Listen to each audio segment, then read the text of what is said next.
情けなくてダメな男を好きになりがちな私。そのせいで離婚して、今は一人で小さな居酒屋をやっている。最近店に来るようになったチンピラヤクザがせこい嫌がらせをしてくるので困っていたが、商店街パワーでチンピラヤクザをとっちめた結果。私の名前は坂本千恵子、35歳。5年前に離婚して、今は東京下町で小さな居酒屋を一人でやっている。離婚した元旦那は典型的なダメ夫で、口では偉そうなことを言うけど、全然仕事が続かず、休みの日は競艇やパチンコに行って散財し、つけで飲み歩き、挙句の果てに若い女と浮気したので、離婚してアパートから叩き出した。今はどこでどうしているのかもわからない。子供がいなかったのは幸いだったと思う。どうも若い頃から私はダメな男に惹かれる傾向がある。包容力のある頼れる男性より情けなくて頼りない男を好きになってしまうのだ。私が長女で下に年の離れた弟が2人いるせいかもしれない。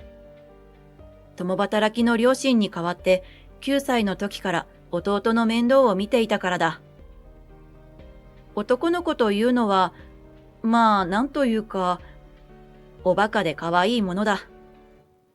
情けなくておバカな男を見ると、この人は私がついていないと思ってしまうのかもしれない。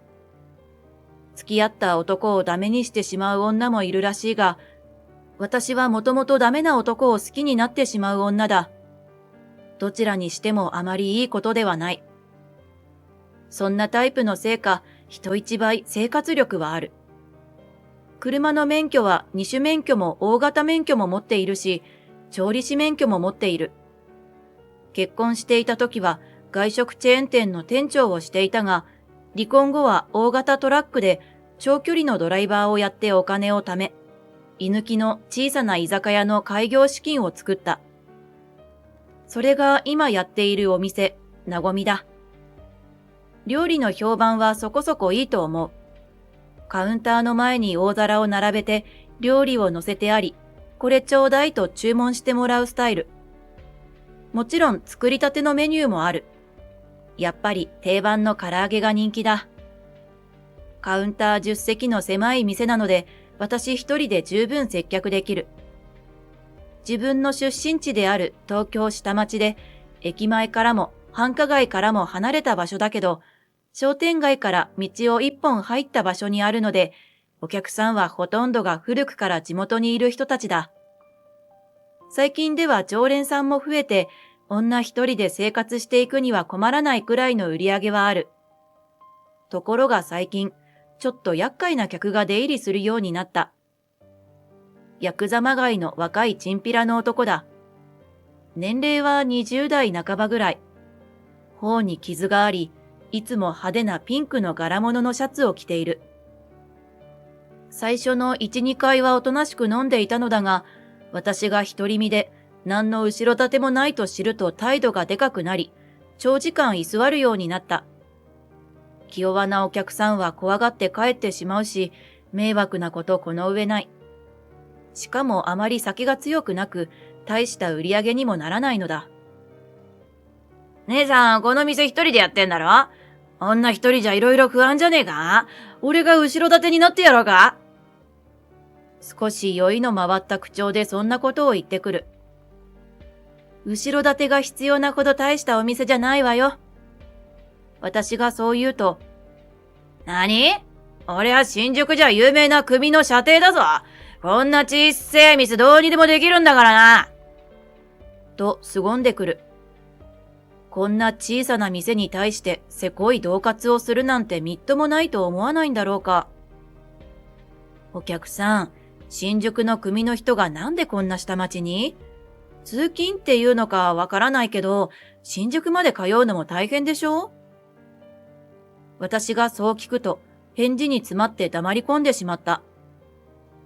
その時私は気がついた。あ、もしかしてお兄さん、新宿区新宿と葛飾区新宿間違えた？ここは東京都葛飾区新宿。字は全く同じだが、読み方が違うのだ。寅さんで有名な葛飾柴又のご近所と思ってもらえればいい。うるせえな。新宿ったら新宿だろうがよ。新宿なんか知るかよ。まあ、そりゃそうだろう。都内に住んでいたって知らない人は多いかもしれない。推測だけど、多分地方から郵送で契約したんだろう。住みたい場所の不動産屋で部屋を探せば、こんな間違いは起きないからだ。土地勘がなければ起こりうる間違いかもしれないが、あまり聞いたことはない。東京ディズニーランドがあるから東京だと思ってアパート借りたら千葉県だったみたいな感じ？ちょっと違うか。私がそう言って笑うと罰が悪くなったのか。うるせえ！帰る！と言ってお金も払わずに帰ってしまった。しまったと思った時は遅かった。数日後、男はまたやってきた。お客さん、前回お金払わないで帰ったでしょう。今日は前の分も一緒に払ってもらうわよ。私がそう言うと、固いこと言うなよ。俺がこの店を変な客から守ってやっからさ。毎月10万でいいぜ。いや、あんたが変な客そのものなんだけど。10万って最近じゃあまり聞かないけど、諸場代とかみかじめ料ってやつでしょ？お客さん相場を知らないの？10万って言ったら繁盛してるキャバクラとかよ。10万も払ってたら家賃が払えなくなって潰れちゃうわ。実際は私もよく知らないんだけど、10万がありえない額だということはわかる。そうか？じゃあ5万でいいや。すぐに半額に値下げするあたり、出世しそうもない男である。うちなんかせいぜい5000円か1万円くらいだと思うよ。それにお金を徴収する代わりに、お花とか芳香剤とか置いていくのよ。なんで？ただでお金を持っていったら犯罪だから、一応物を売ってる形にするんじゃない？なんで私がこんなことを教えてあげなくてはいけないのだ。めんどくせえんだな。そう。商売というのはどんなものでも大変なのだ。それがたとえヤクザであっても。なあ、頼むよ。昔は兄貴分から小遣いとかもらえたらしいけど、最近じゃいろいろ厳しくて、小遣いなら自分で稼げって兄貴に言われちまったんだよ。そんなことは私の知ったことではない。なんで私がこの男にお小遣いをあげなければいけないのだ。いくら私がダメを好きになりがちと言ってもありえない。とにかくお金は払わないわ。お酒を飲むなら前回のツケを払ってからにしてちょうだい。なんだよ。下手に出てりゃいい気になりやがって。覚えてろよ。そう怒鳴ってツケを払わず、お酒も飲まずに帰っていった。翌日から毎日店の前に大量の吸い殻が捨てられるようになった。外に出してあるのれんにガムがくっつけられたり、看板にマジックでいたずら書きをされたりもした。ほとんど小学生のいたずらのような嫌がらせだが、迷惑なことに変わりはない。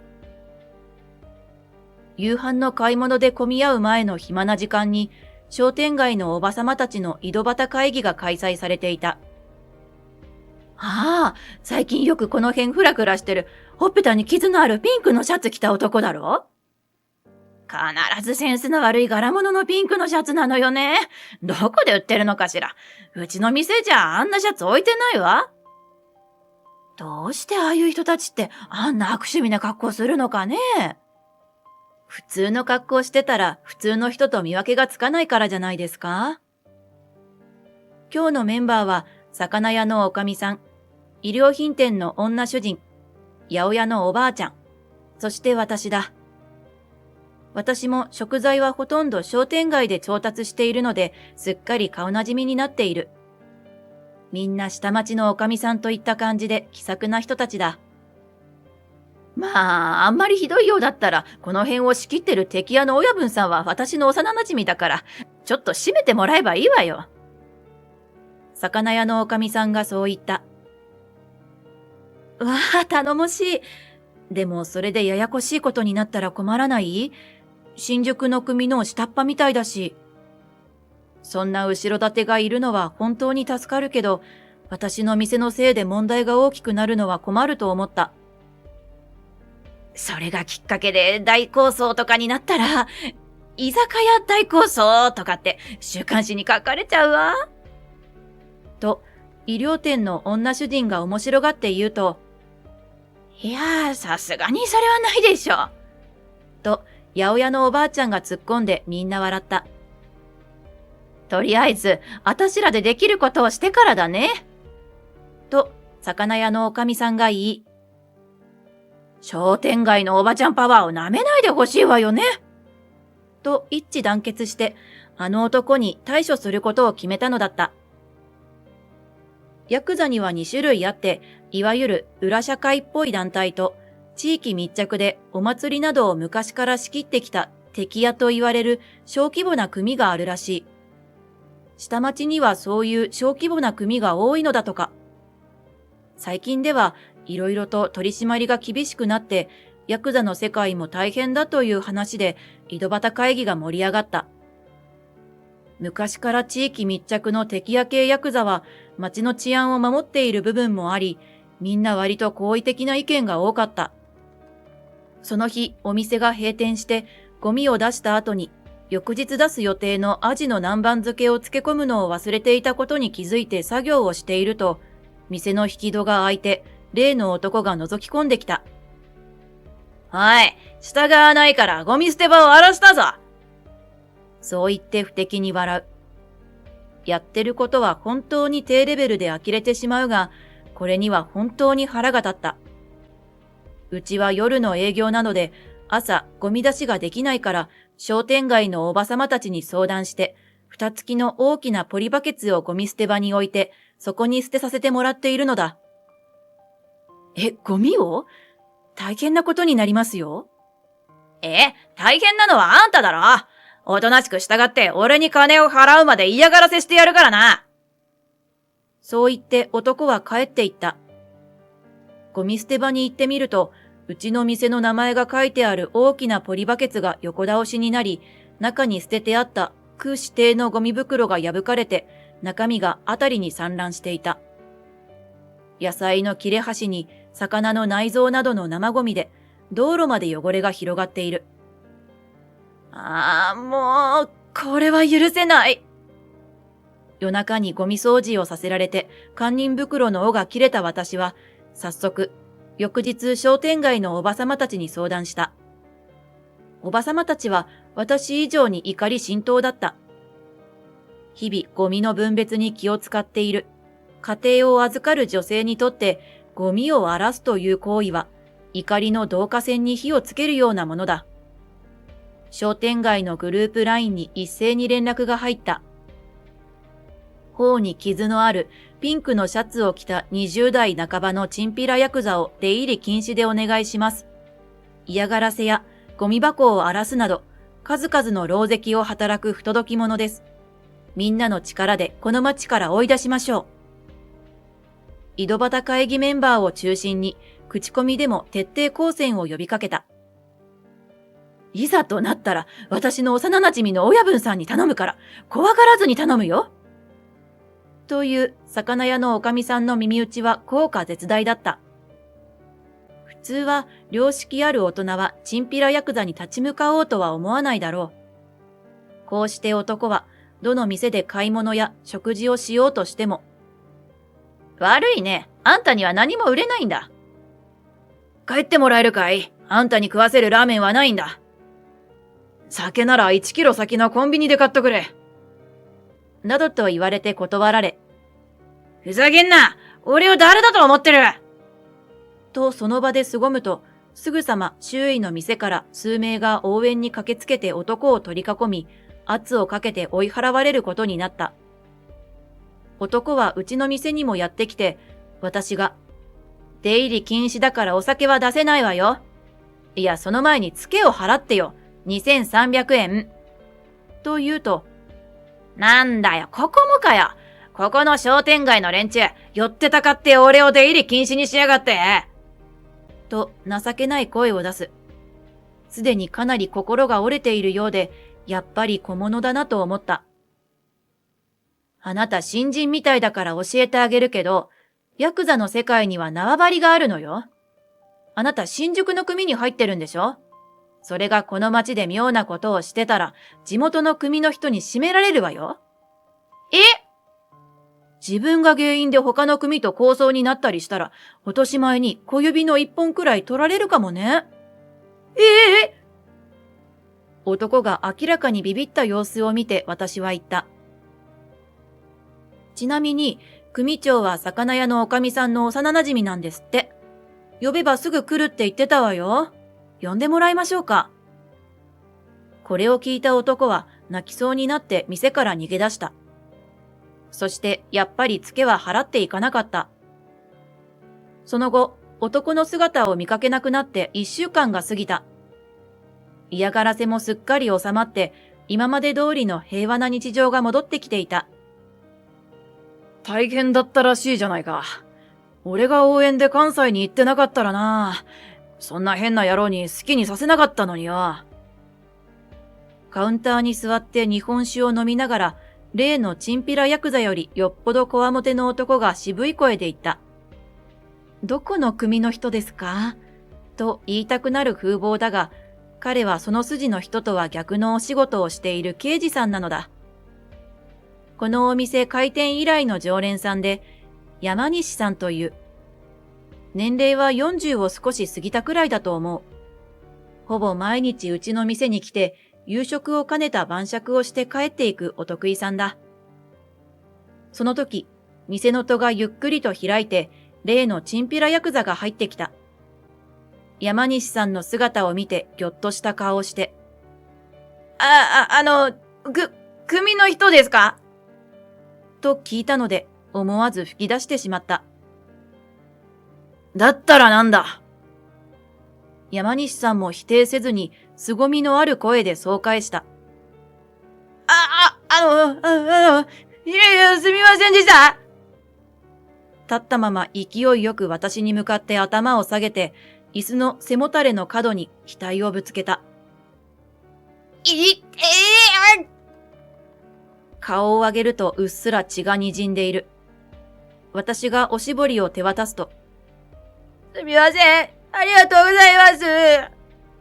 と、先日までの威勢はどこへやら、情けない声でお礼を言った。お前なあ、立派な傷持ちなのに情けねえ声出すんじゃねえよ。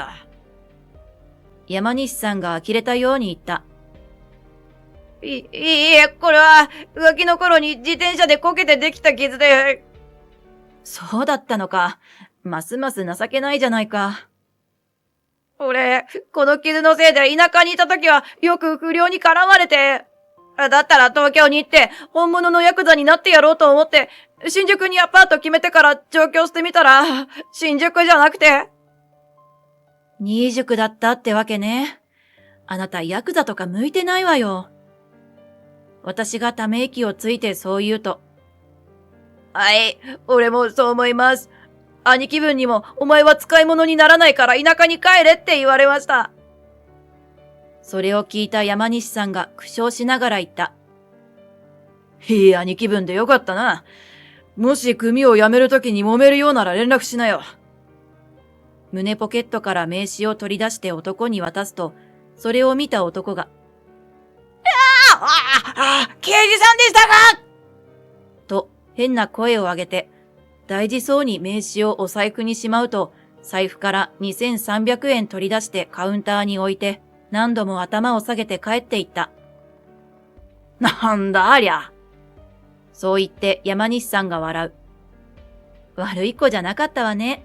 ちゃんとツケを覚えていたんだわ。田舎に帰ってまっとうにやっていくといいけど。私の中の怒りがすっかり消えていることに気づいたのか、山西さんが言った。おい、なんだよ。散々迷惑かけられたのに優しいじゃないか。あれか？情けなくてダメな男に弱いからか？長い付き合いなので、私がバツイチなことも、ダメ男を好きになりがちなことも山西さんは知っている。本当に迷惑だったけど、さっきの情けない姿を見たらかわいそうになっちゃった。自分でも相変わらずだなぁと思う。ああ、俺が3年も口説いてるのに。本当にダメな男が好きなんだな。山西さんはそう言ってため息をつく。山西さんは男らしくて頼りがいがあって強そうな人だ。いや、実際に強いのだろう。もちろん嫌いではないが、好みかと聞かれれば違うとしか言えない。そういう情けなくてダメな男に尽くすんじゃなくてよ。甘えて守ってもらうのも悪くないと思うんだけどな。なかなかの殺し文句である。いやー、私の柄じゃないもん。と言いつつ、内心かなり嬉しかった。実際、山西さんがこの店の常連でいてくれるから、どこかで頼っている部分もあると思う。あの男に対して強い態度に出られたのもそのおかげだ。俺だって結構情けないんだけどな。山西さんは突然妙なことを言い出した。そうなの？とてもそうは見えないけど。まず、40を過ぎて独身。情けないだろ？そんなこともないんじゃない？最近は多いわよ。時々パンや冷蔵庫のチーズにカビが生えてる。何それ？朝食は食べた方がいいと思ってパンとチーズを買うんだけどよ。つい食べ忘れてカビが生えちゃうんだよ。なるほど。いかにも男の一人暮らしらしい話だ。忙しくて洗濯ができなくて、一度脱いだ靴下を洗濯かごから引っ張り出して、もう一回履いたことがある。最近ちょっと抜け毛が多い。翌日酒が残っている時がある。それは情けないんじゃなくて、年を取ったってことじゃないの？まあいいわ、続けて。私が情けなくてダメな男が好きだから、と自分の情けないところを一つ一つ上げていく姿に胸がキュンとした。あとは、毛虫が怖い。高いところが苦手。ゾンビは平気だけど幽霊が出てくるホラーはダメ。子猫の動画を見ているといつの間にか顔がにやけている。なんだろうこの人。めちゃくちゃ可愛くない？普段こわもてなだけにギャップがすごい。一番情けないのは、あんたの気を引くために永遠と自分の情けない話をしていることなんじゃねえかな。そう言って情けない顔で笑う。その笑顔で私は恋に落ちた。そうか。じゃあ甘えさせてもらおうかな。その代わり、私が毎朝朝食を作ってあげるし、靴下を切らさないように洗濯してあげる。いいのか？そう嬉しそうに驚いた後。しかし、本当に情けない男が好きなんだなぁ。と複雑な表情で山西さんが言った。あれ？これって私からプロポーズしたことになるのかな？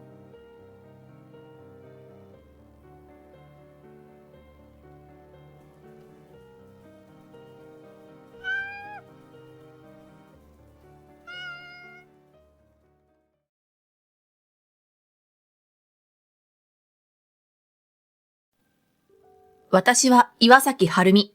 32歳の主婦兼パート。夫の竹雄は2歳上。そしてもうすぐ5歳の娘、琴美の3人家族だ。竹雄は衣料品メーカーで生産管理部の課長をしている。私は大学卒業後、銀行の郊外支店の窓口業務についていた。竹雄とは共通の友人の紹介で知り合った。どちらかというと、体育会系気質の私から見ると、ちょっとおとなしい感じの人で、守ってあげたくなるような感じだった。付き合い始めて1年後にプロポーズされ、結婚して翌年娘が生まれた。私の母はカカア殿下で有名な地方の出身。私にもその血が受け継がれていたのか、家庭内ではもっぱら私が主導権を握っていた。今は娘が幼稚園に通い出したので、週3回近くのスーパーでパートをしている。私の両親は早期退職後に私に家を譲り、スキーリゾートの近くの中古の別荘を買い、そこに移住していた。私たち家族が住んでいるのはその譲り受けた家だ。父は趣味で始めた蕎麦打ちが高じて小さな蕎麦屋を開業した。街道沿いの場所に恵まれそこそこ繁盛している。母も蕎麦粉を使ったクレープを作っていて、手打ち蕎麦の食べれるカフェとか、美味しいクレープが食べれる蕎麦屋として妙に名が売れているらしい。こんな感じで悠々自適に過ごしている。一方、自宅から車で30分ほどのところに住んでいる義両親が問題だった。姑の実家が旧家の名門で、義父は婿養子だった。当然姑の力が強く、後継ぎである私の夫の竹雄を溺愛していた。夫も明らかにマザコンなので、何かと実家に帰ることが多かった。姑は後継ぎの孫を欲しがっていて、女の子のことみはまるで可愛がろうとせず、私には早く男の子を産めとしつこい。娘を連れて遊びに行っても、あら、ここみちゃん大きくなったわね。ばあちゃん、あたしはことみだよ。まだ名前覚えてくれないの？あら、そうだっけ？まあ、どっちでもいいでしょ。だからばあちゃんって嫌い。まったく、この子は可愛げがないね。誰に似たのかね？と、私の方を見て眉を潜める。私の子供だから正直なんですよ。口には出さず、心の中でそっと言う。こんなだから、娘は姑には懐かない。ちなみに義父はほとんど空気なので、娘も関心がなさそうだ。いつもこんな感じなので、義実家とはだんだん疎遠になっていた。一方、娘は私の両親には可愛がられ、おじいちゃんのお蕎麦とおばあちゃんのクレープ大好きと娘も二人にべったりだ。姑は夫を今でも竹雄ちゃんと呼んで二人で話をしてばかり。夫はやたらママと言っている。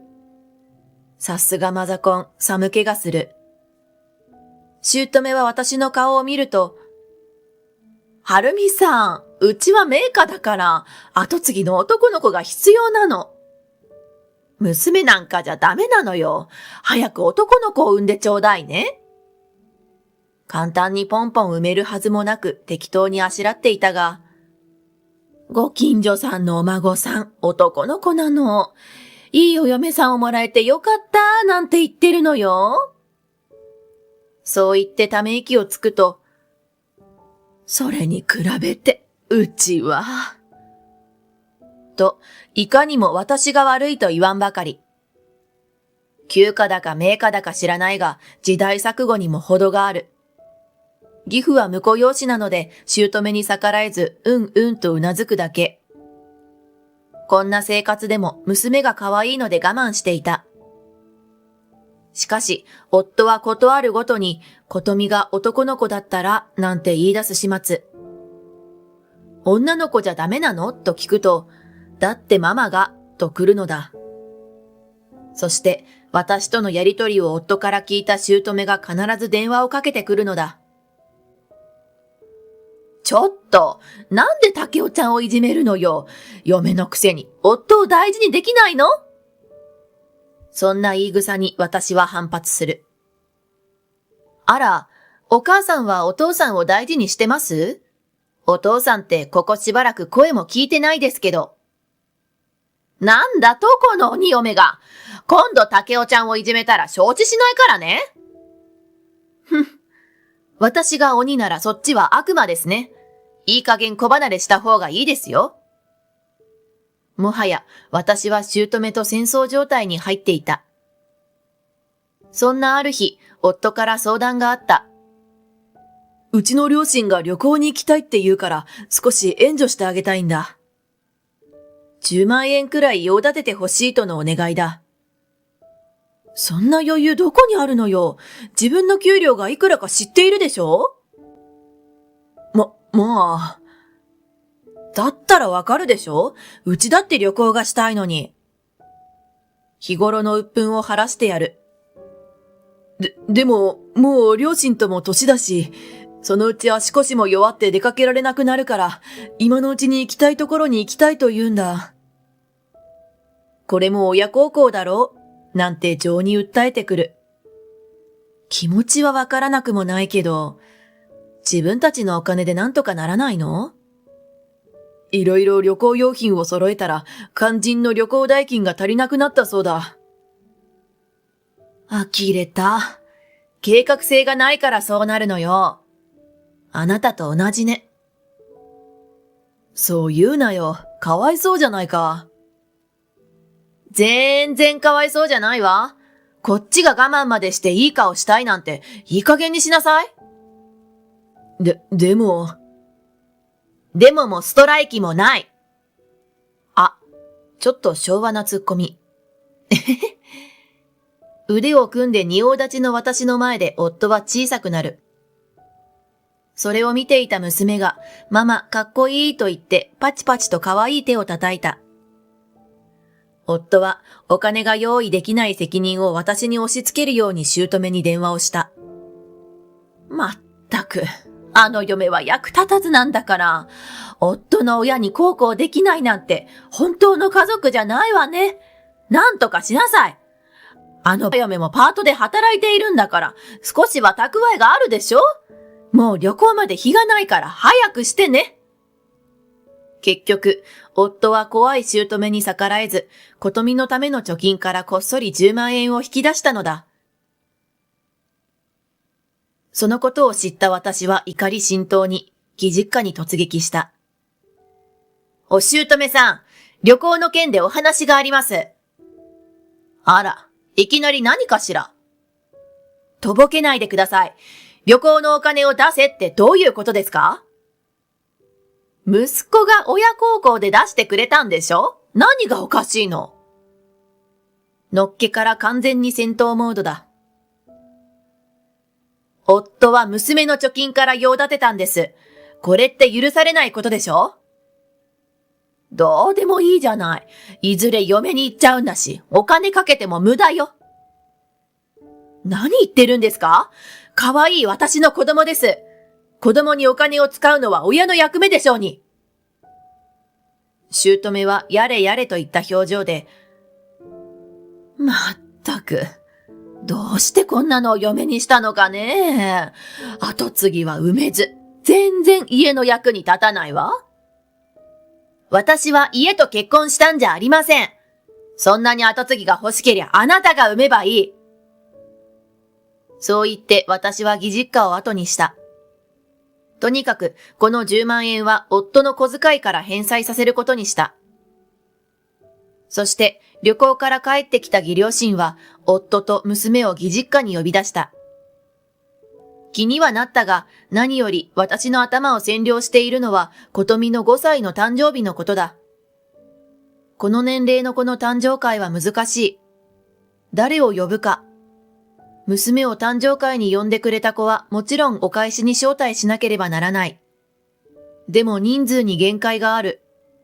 それにメニューをどうするか。予算の問題もあるし、肝心の娘へのプレゼントも考えないといけない。もちろん夜は家族パーティーを開く予定だ。私の脳内細胞は完全にキャパオーバーだった。脳が甘いもの、糖を要求している。糖を補給せねば。好物のプリンを3個も食べ、なんとかあんを練り上げた。少しほっとしたところに、夫と娘が義実家から帰ってきた。すると、いつも元気な娘が黙って奥の部屋にこもってしまった。夫にどうしたのと聞くと、いや、何もなかったけど、と言う。いやいや、そんなことはない。帰宅の挨拶はいつもハイテンションの娘に合わせ、私も元気に答えるのが2人の約束だ。こんなことは初めてだった。琴美の様子を見に行くと、しくしく泣いていた。どうしたの？私はいらない子だから家に入るなってばあちゃんに言われてずっと外にいたの。なんてこと？信じられないことが起きたようだ。ペットボトルのお水だけもらってずっと暑かったのにお外にいたの。そんな、パパは？パパはお家でばあちゃんとスイカ食べてた。はぁ？私は部屋を飛び出し、夫と向かい合った。ちょっと、どうして琴美を外に出しっぱなしにしたの？この暑い日に、自分だけ涼しい思いをして、父親として、いや、人間として恥ずかしくないの？私は怒りを爆発させた。しかし、夫はいつもと違って妙に強気に。うるさいから外に出しただけ。ちゃんと水分補給もさせたし、問題ないだろうと言い返してきた。ありえないわ！子供なんてちょっと騒がしいくらいが普通でしょ？私がさらに語気を強めると、親戚の子で騒がしいのは琴美だけ。やっぱり女の子はダメだな。ママも言っていたけど、早く男の子が欲しいな。と、筋違いの話に持ち込もうとする。何言ってんの？生まれる子に男も女もないでしょ？母親に言いくるめられたのか、今日の夫はやけに強権的だ。お前がそんな態度なら俺は離婚も考えていいぞ。そこまで言う？怒りで震えてくる。こんな男だったとは。ママもあんな鬼嫁はとっとと離婚してしまえって言うし、もっと若い嫁さんをもらい直したらどうなんて勧めるんだ。俺もそうかなって思う。わかったわ。私だって考えがある。ただ、もうすぐ琴美の誕生日だから、それだけはちゃんとお祝いしてほしいの。ああ、お互い頭を冷やしてまた話し合おう。意外なところで夫と義実家の考えがわかった。その日は夕食を作る気力もなく、琴美と一緒に近くのファミレスで済ませた。夫は義実家に戻ると言って車でまた出て行った。後で連絡があり、しばらく実家に泊まるとのことで、琴美の誕生日には帰るという。娘には、ばあちゃんが病気だからパパは家に帰ったと嘘をついた。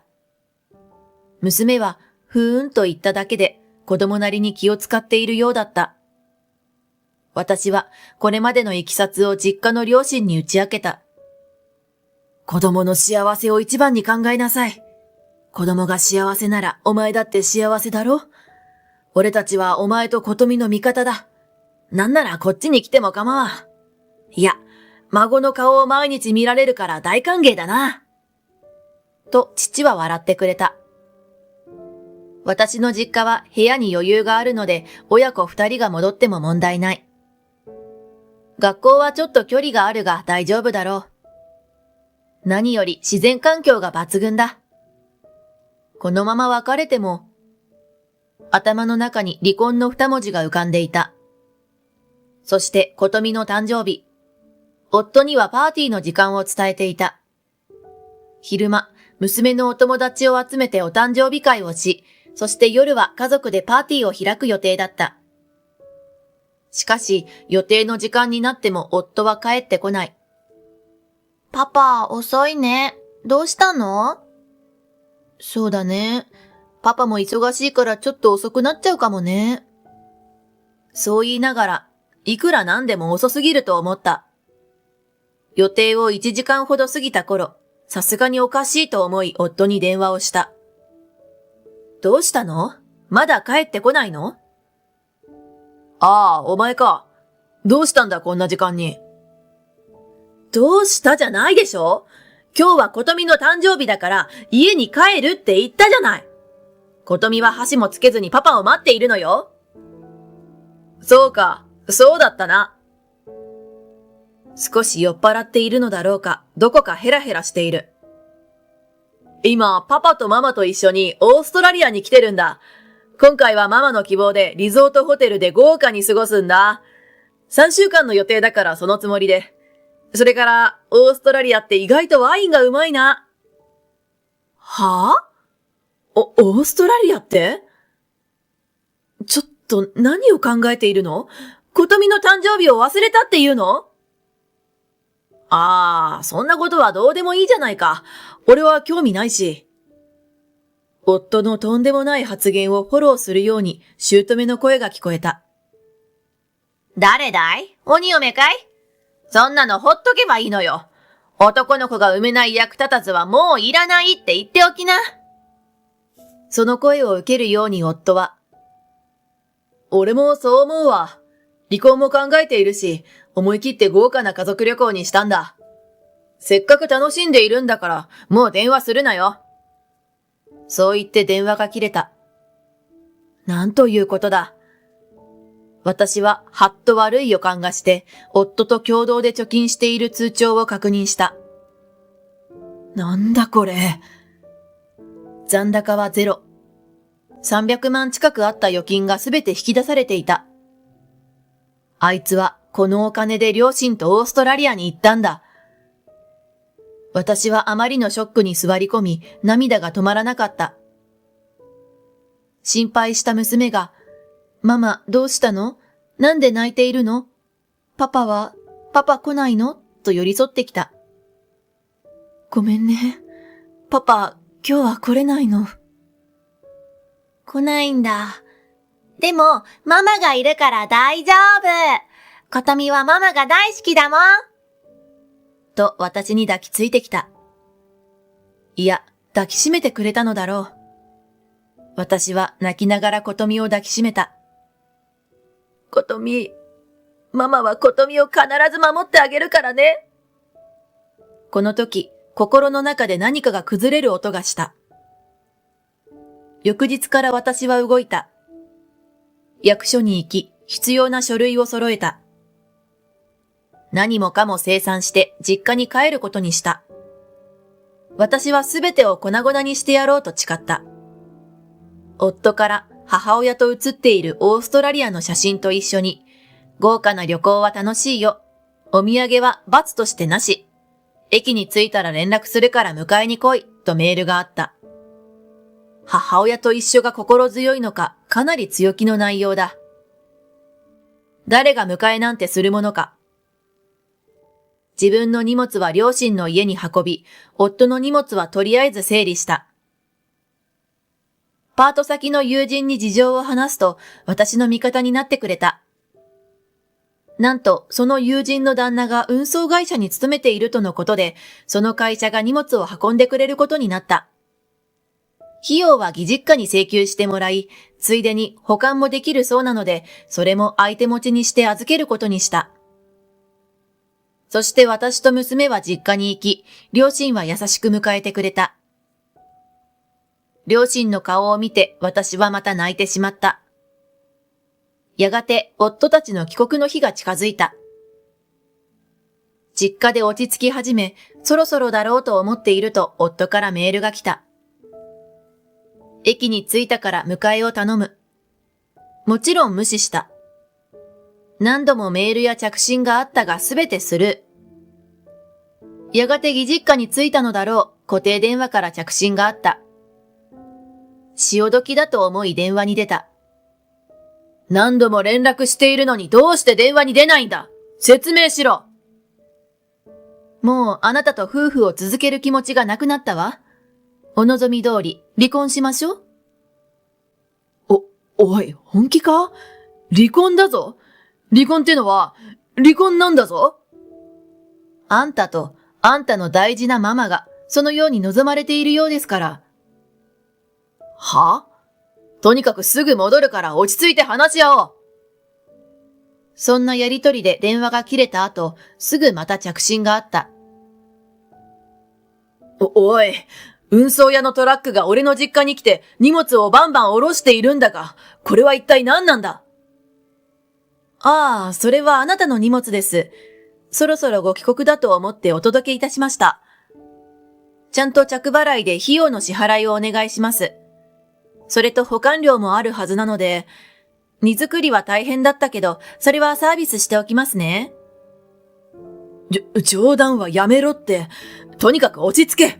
今からそっちに行く。そこで電話は切れた。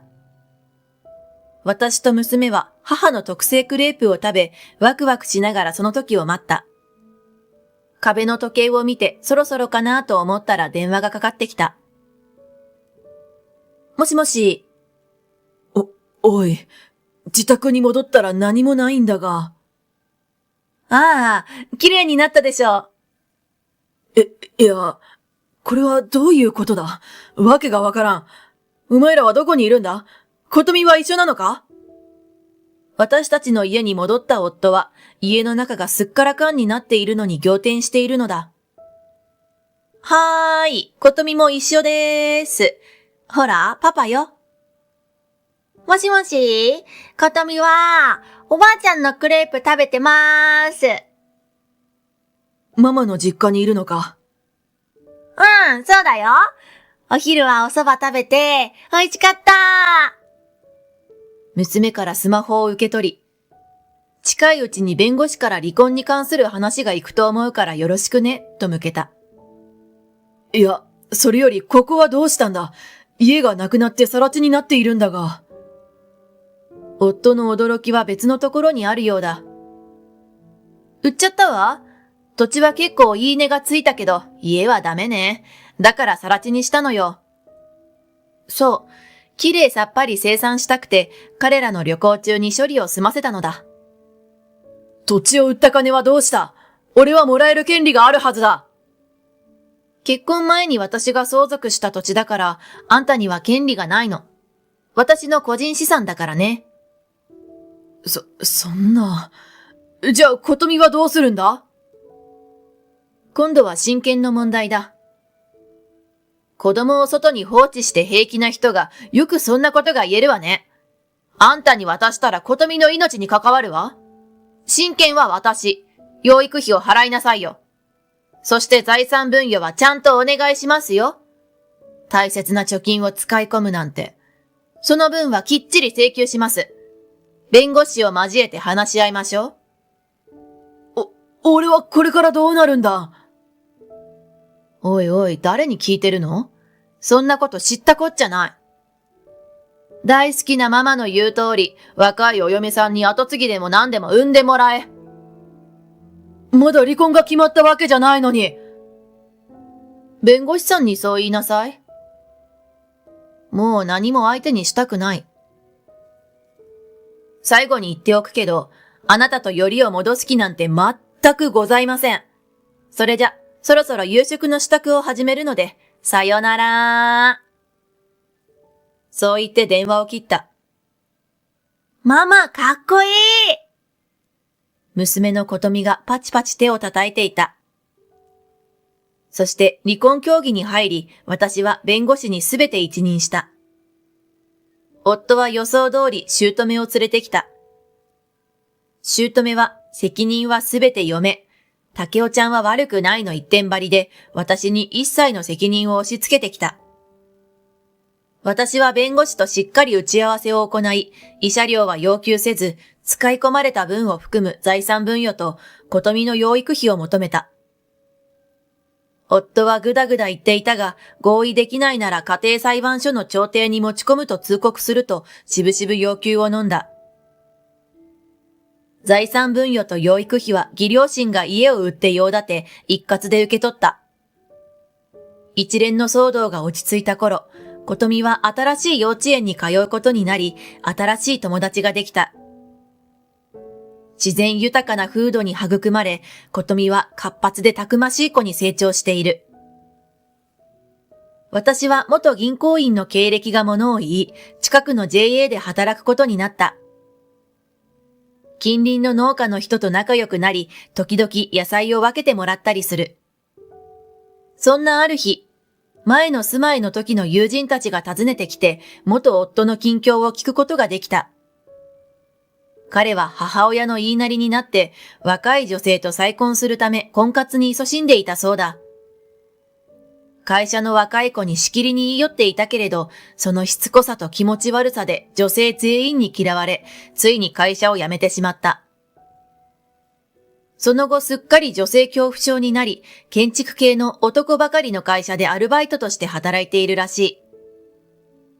元姑は未だにお家第一主義で元夫に再婚をせっついているようだが、女性恐怖症のアルバイトと結婚する女性などさすがにいないだろう。これで、名門は途絶えてしまうに違いない。姑は全部私のせいだと言い続けているに違いないが、知ったことか。そして私は、職場で知り合った JA 職員の男性とお付き合いを始めた。お互いバツイチの新ママ、新パパ同士。子供が幼稚園の同級だったことで親しくなり、今は将来を見据えたお付き合いに進展している。私は中古の車を買った。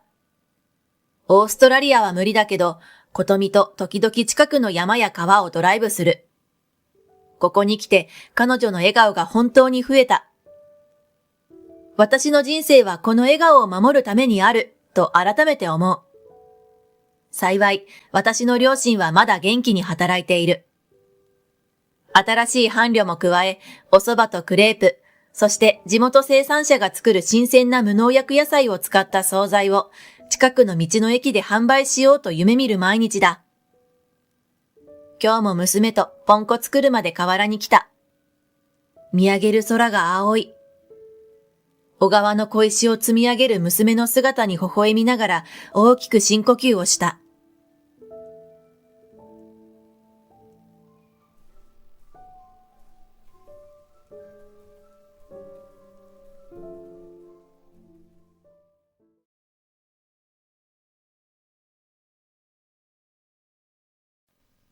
My name is Miho. I'm 42 years old and I'm always busy taking cute pictures of my dog on my phone. I used to work as a salesperson for a food manufacturer, and I worked hard for the company. I want you to hear the story of how I ended up quitting my job. About 10 years ago, I had a fiancé, Kita, who was the same age as me. We both worked for food manufacturers, but not at the same company. He was in charge of product development at a rival company. When I went to a certain company to do sales, he came with a salesperson to give a product presentation. He invited me to exchange opinions and deepen our friendship, and we became close. It was when I went to his house to introduce myself as our wedding. It was my first time in life, so even though I'm used to meeting people for sales, I was so nervous that the date seemed to flow like a river. But in reality, his parents were kind and treated me very well. I was too worried. I'm so lucky to have ended up in such a kind family, I thought. Until that sister came. His 10-year-old sister and the end-of-the-year sister were late on the day. I was eating, but I was so used to the warm atmosphere created by her parents that I was surprised by Yuri's sudden appearance and stood up in a hurry.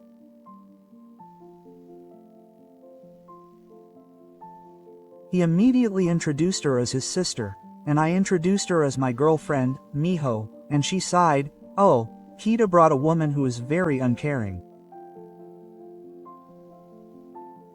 I may have been a little too absent-minded. It's true that I was in a hurry, and it may have seemed rude to stand up during the longest part of the meal. I held my head in my hands, thinking, "Oh, I've done it," but she smiled and said, "I'm glad your mother is a lively person." I don't know if she was being sincere or just trying to make up for it, but I was happy to be treated so warmly. Yuri snorted and then sat down at the same table as us. Was it Miho-san? What do you do for a living? Question mark. Ah, she's in sales, just like Kita-san. There was pressure in every word she said. This person's pores are about to open up and I'm curious. Sales, right? That's easy, isn't it? She's just a person who sells, right? It's a line that will make all salespeople in the world enemies, but I just don't understand the meaning of this sudden preemptive attack.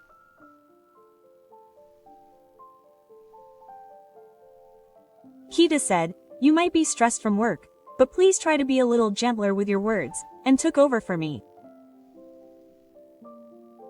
Work stress. All workers are the same, right?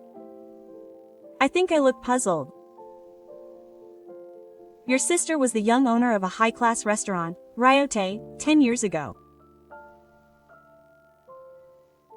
About 2 years ago, the proprietress, mother-in-law, to San, passed away, and your sister took over.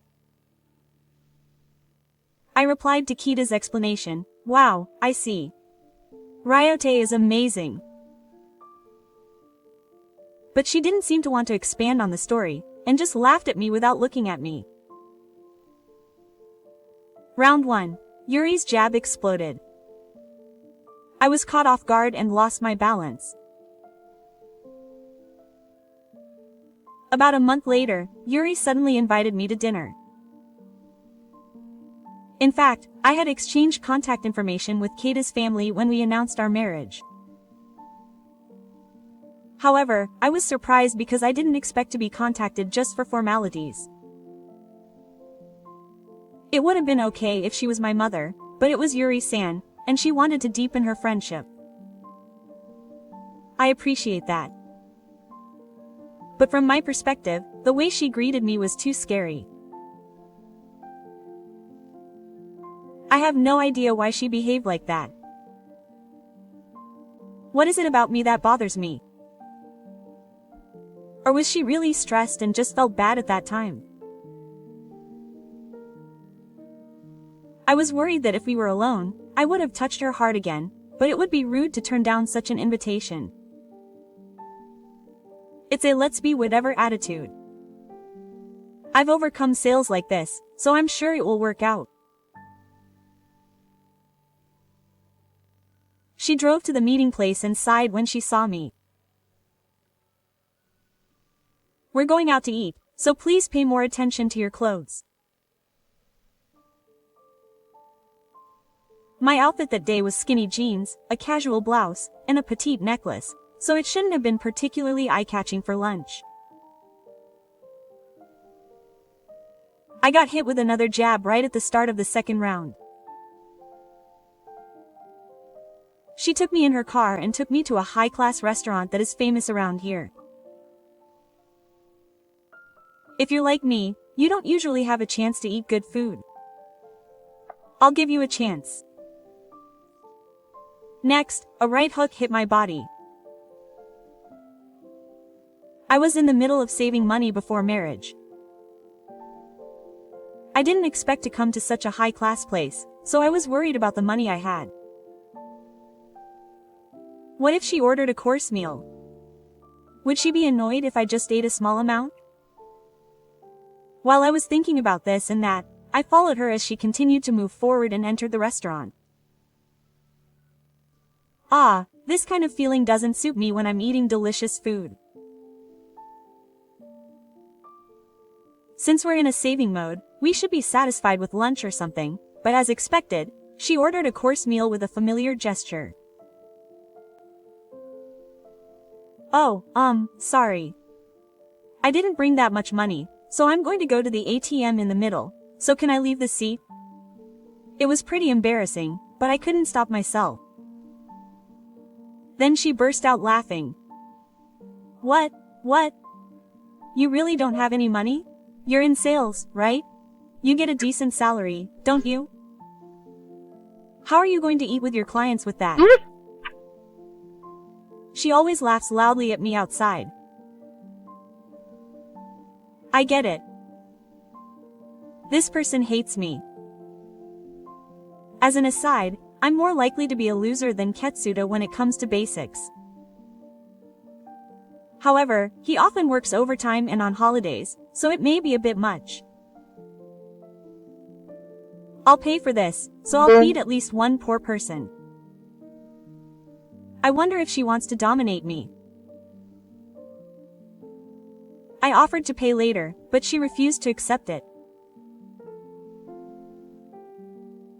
If you look at it from another perspective, she's a kind older sister who is a bit of a tsunere and treats me to a meal, but her attitude doesn't seem that way. Every time I refuse, she snorts. Above all, she was quite harsh in her tone, telling me not to show off my poorness, but she had a clearly happy and triumphant look on her face, and in the end I ended up being treated. I was a little worried, but she probably invited me to dinner with the intention of looking down on me. Judging from her attitude, she doesn't seem to have any intention of deepening our friendship. I wonder, how does this high-class dish that I'm not used to taste? Yuri asked me after I had eaten the first bite. It's true that I can't say I'm used to it, but I sometimes eat the food at this restaurant when I'm intimate with her, but I keep quiet because I'm the one who gets scolded. Yes. I answered honestly that it was very delicious. Then she offered me a drink. I really like alcohol so much that I wanted to answer yes without hesitation, but I was worried that I would get scolded again. I was having trouble with how to respond, so she asked if I didn't know the taste of alcohol. I wanted to say the opposite, but I just answered that it was average.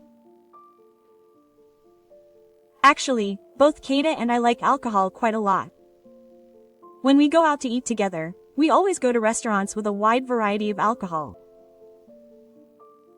I have information about good restaurants that is not only average, but professional, but now is not the time to record it. While I was working in the warehouse, she ordered an expensive white wine. Fish is definitely wine.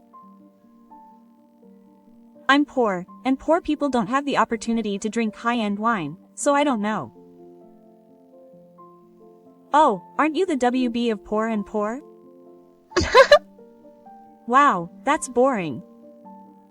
You're a tough triple K in a dangerous place.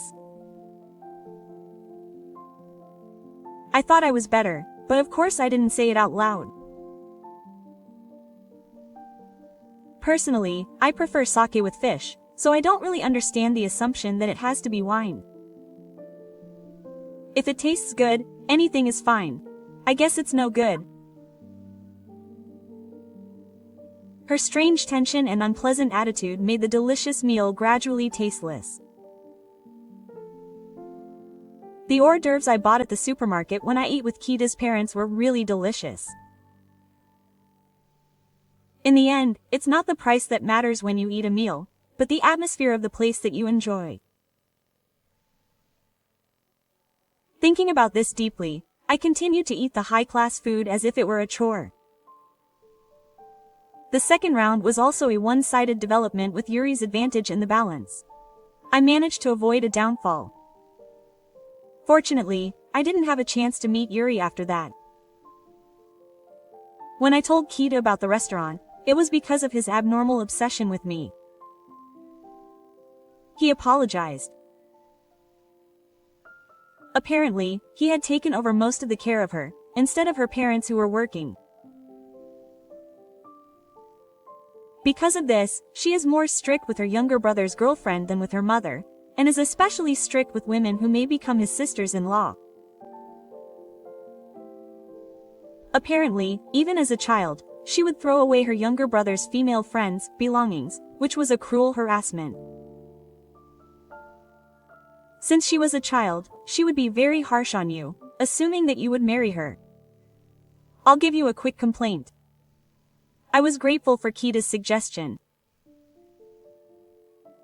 If you think positively, he just showed his superiority over me at the meal. I'm not the type of person who gets depressed by a little harassment. He listens to me properly even if he asks me, and I can let it go if it's just word of mouth. So I answered that I'm fine and don't have to do anything.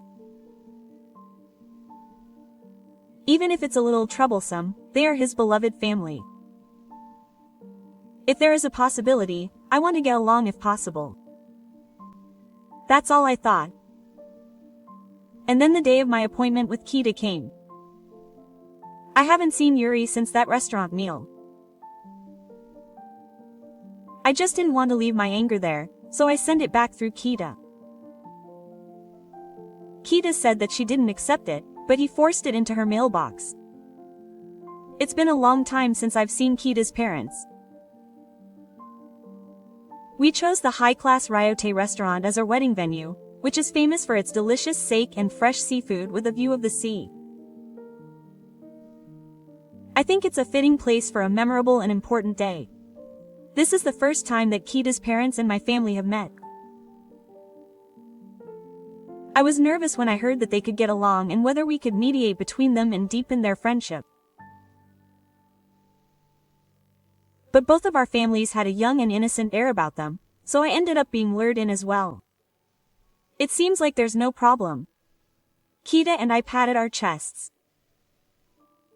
In fact, Kita had deliberately avoided using her restaurant so as not to invite Yuri to the noble party, and had kept the date and location a secret.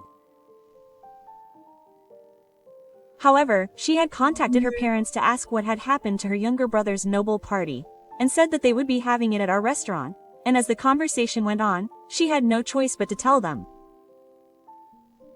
On the day of the event, she arrived late because she was busy with work at Ryote. I was very happy to have her join me at the noble party, so I honestly expressed my gratitude. However, as soon as we started eating, she revealed her true identity. Using such a simple dish that was just cut and placed on a plate for Noble Day. As soon as the gong sounded to start the third round, a right straight suddenly flew. The room froze. Kata's mother, unwilling to speak, retorted that it was delicious and tried to change the subject.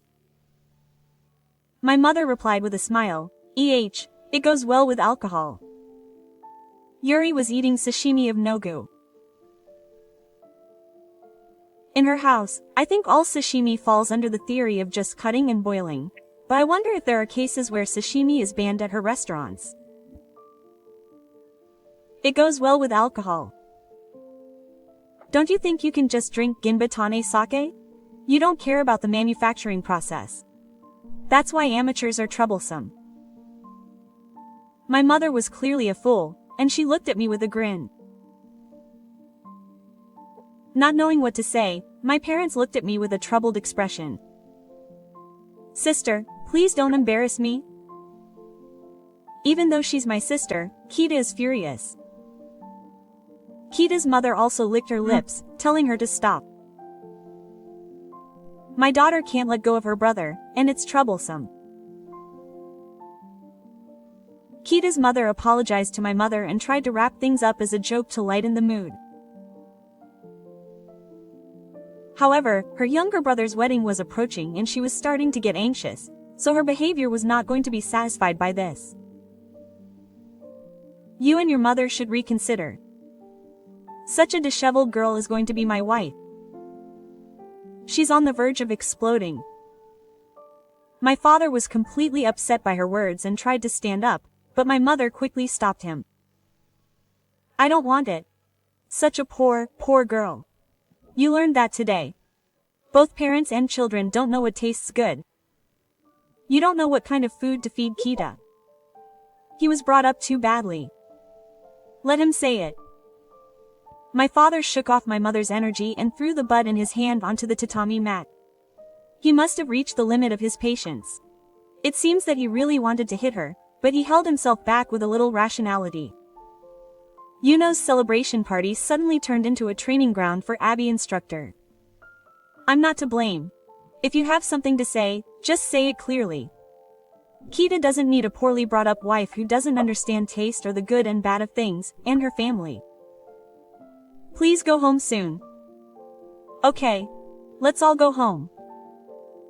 Urged by my father, the three of us left Ryote. From then on, no matter how many times Kita came to our house to apologize, or how many times my mother tried to persuade him, my father refused to meet him. Not only was it a no performance, it was about to become a marriage ceremony. The third round had become a big battlefield both inside and outside the venue. The judges seemed unable to make the final decision. It wasn't supposed to be like this.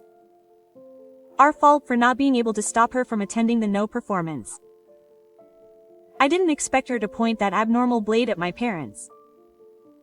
I was naive to think that my brother was just a ready-made man.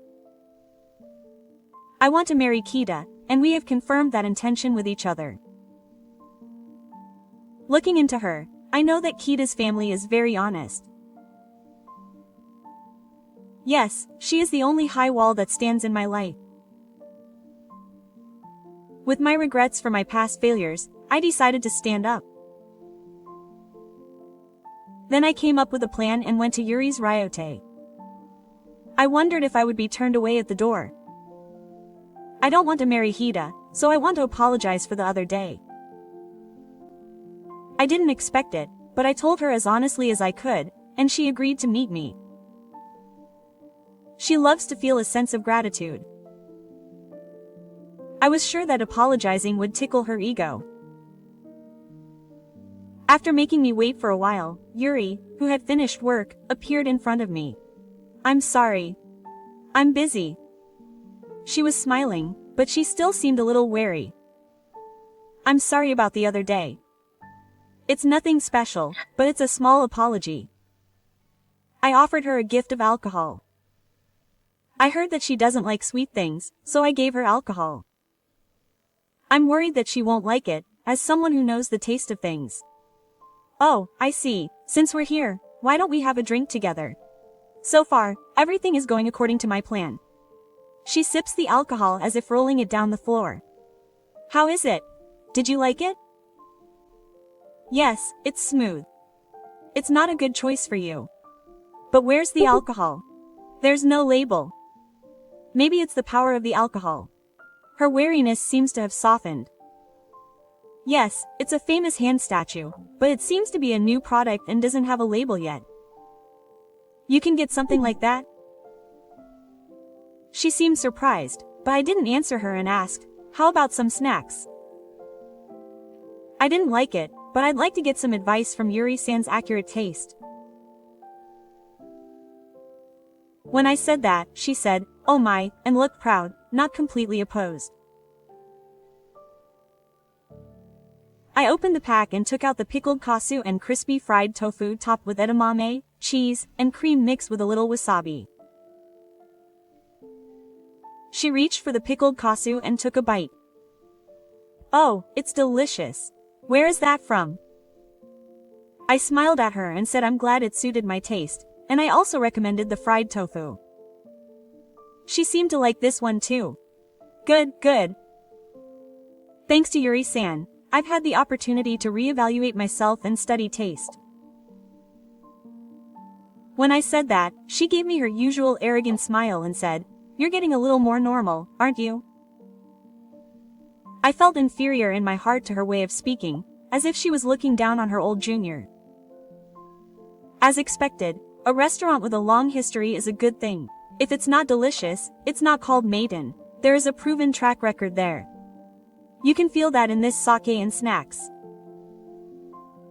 She said this to me as if she was teaching me. I'm glad you think so. Was it really delicious? Yes, your poverty isn't so bad after all. Good job. Her sake went down smoothly. I'm glad. You like my sake and my food. She froze with the fruit in her hand when I praised her with a big smile. In fact, there was something familiar about her background, that she became the proprietress after Senyo passed away. I had been struggling to remember, but it all came together when my mother told me about it after the Yuno incident. She is the proprietress of Ryote, to which my family supplies sake, right? My mother's family has been in the business for generations. My mother's brother took over the business, and even now my mother helps out in what she can, such as sales. Last month, I wrote anonymously on the homepage of the main store in the section on easy snack recipes that meet Japan. My family and her girlfriend's Tasugi partner have been doing business together for a long time, and all the sake served at both restaurants was from our company. When I occasionally went to Tekura to play, I met the female owner of Sendai. The female owner was worried about the future of both restaurants because her wife has a bad memory and cannot use honorific language with customers. She lamented that she should have arranged a marriage with a reliable daughter after all. In other words, that female owner was Yuri. The female owner of Sendai is probably crying in the grass right now after seeing what she said and did. Of course, she doesn't know my true identity. I found out with a word from my mother, but to be honest, even when I heard the name of Yuri's restaurant, I didn't think that she was a business partner of my family. She doesn't think that I'm a relative of Tekura, a business partner. I thought this could be useful. The souvenir sake was Tekura's new spring release. Soon, a reliable barrel will arrive at her restaurant. The sake dregs that accompany the snacks are from this teza, but the deep-fried tofu is my own cooking. It's a recipe that has received a lot of attention in my column. Well, I'm glad you enjoyed a dish from a famous teza and my cooking. I looked at her with a grin. She was still frozen. The teza that does business with Yuri's Ryote is my mother's family home. I'll say it again. The family home of my mother that you made fun of is that teza. What? Her face turned paler and paler. The kasuke is a popular item sold at Teza, and the deep-fried tofu is my own homemade dish. I'm so happy that I was able to enjoy the taste of Maiden. In the early stages of the match, I was constantly being hit, but finally it was time to fight back. Look at this graceful footwork. I use my attack to land a counterattack. It's no wonder you say the sake is delicious. All the sake from your Ryote is from my family. That unlabeled sake is a new product. Hey, stop trying to beat people up. Yuri's voice echoes through both restaurants. I'm not fixing it. You were the one who ate it with satisfaction, thinking it was a fake sake snack. I just served it. She seemed to be at a loss for words. The sake smells good, but you said that the snacks were cheap and unknown, but they were delicious. The taste is not determined by the price or the ingredients. It's the sincerity of the maker and the excitement of the eater that's important. If you want to dominate both restaurants, you have to understand that. And you have no right to talk arrogantly about traditional flavors. You were fooled by my cooking. Ah, maybe Yuri is poor, so your taste buds match mine. She must have been very upset. Shut up, she yells. Stop it. You'll find out where you're from, I snorted. There will be no cross-selling between your two restaurants in our Hitsukura. I'm sorry. Find a new business partner. Then I ignored Yuri, who was upset, and left both restaurants. Yuri is no longer a fiber, and my TKO King 10s. Less than a week later, Yuri's Ryote and our Hitsukura were suspended from trading. This is because my mother told the brewery's family everything. However, this matter was likely to cause a bad relationship with Kita's family again, so I thought I would tell them the truth of the matter and get their understanding. Kita then told me that he had cut off all ties with his sister Yuri. He seemed to be thinking that he wanted to somehow get my father, who was furious that his parents had cut off ties with his daughter, to forgive him and approve my marriage to Kita. It took a while, but my father came to appreciate Kita as a man who chose my daughter, not his real sister, and we were able to get married without any problems. For 10 years since then, Yuri's Ryote, which had been operating in collaboration with our hands, gradually lost customers due to the suspension of trading, and was forced to go out of business about a year ago. Her lack of consideration for her customers also contributed to the deterioration of the business. She now lives a frugal life, juggling day jobs and part-time work with her husband. Then, I quit my job and became a full-time housewife, thinking about giving birth. My husband achieved a second level of success when a new product he had developed became a huge hit. Once I'm done raising my children, I dream of opening an izakaya in my mother's hometown, making use of my cooking skills. I want to make it a place filled with smiles, where I can deliver love and sincerity to customers. Well, right now I'm busier studying how to make food that my children say is delicious than snacks, so it looks like it'll be a while before that happens.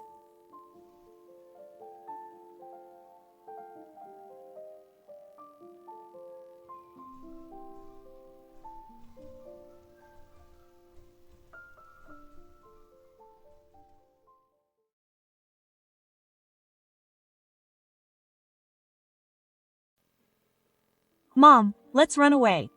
Run away now. Quickly so Grandma doesn't find us.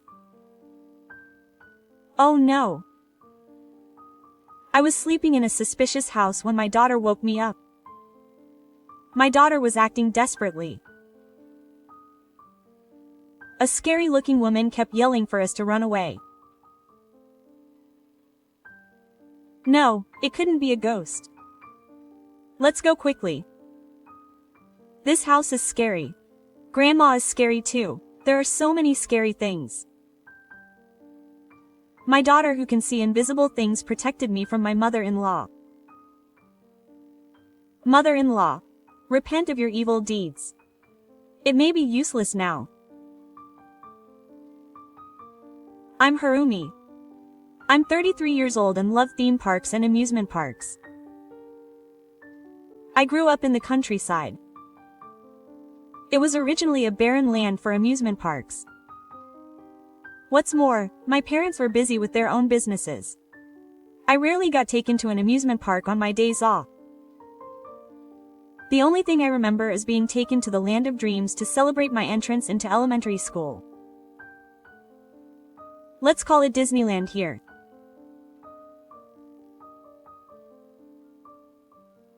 The scenic rides, colorful decorations, exotic music, and the smiles were so dreamy that I was shocked even as a child. It's still a vivid memory. That's why I chose Tokyo for college, and every long vacation I went to amusement parks and theme parks with my friends and lovers. I'm over 30 now. I still love amusement parks as much as the younger generation, and I can't help but check out new attractions and interesting events. Even though I love amusement parks, there is one attraction that I just can't accept. That's the haunted house. I just can't stand haunted houses. Just thinking about it gives me goosebumps. Since I was a child, I've been really scared of ghosts and supernatural phenomena, and on nights when I accidentally see a ghost, I can't go to the bathroom alone. I still can't turn around in the bathroom, and I can't look in the mirror late at night because I feel like I see something other than myself. I once tried to conquer the attractions of my favorite theme parks by trying to go to a haunted house, but I left through the first emergency exit before I saw a ghost, and my friends were dumbfounded. Anyway, I really don't like ghosts and I don't want to have anything to do with them if I can. From that, a strange child was born. My daughter Mana, who is 20 years old, waves her hand and says hello to the ceiling where no one should be. She is what they call a child who can see. There are many scary stories about my daughter, but I won't go into them because it's scary just to talk about them. I don't like psychic phenomena, but I don't believe in all the mysterious self-proclaimed things. But as a mother, I can't help but believe in the world my daughter sees. After all, this child has so many stories. When I went to my parents' house, as soon as I saw a photo of my grandmother displayed on the Buddhist altar, I said, "Oh, that's my grandmother who is always with my mother." And she said, "Grandma says she wants to eat beef stew, so prepare it next time." I never told my daughter that my grandmother liked beef stew. But I was also a bar girl. My grandmother was the one who practically raised me in place of my busy parents, so I was able to suppress my fear by thinking that my grandmother was protecting me even after she passed away. I never thought that my daughter, who can see, would even protect my dignity. I'm going to go back to my parents' house this Oben. Well, one weekday night, after my daughter went to bed, my husband came home and started talking about that while having a late dinner. Going back to my husband's parents' house during Oben. That's not a strange thing to say in general. But it's a shocking topic for our family. You've never been to your parents' house since you got married, right? That's right, since I married my husband, who is 2 years older than me, 8 years ago, I have never been to the family's house. Not only when we got married, but even when we were dating. Only when we were talking about our wedding. Shido has already passed away, and Shoot and the eldest son's family live with him in the family's house.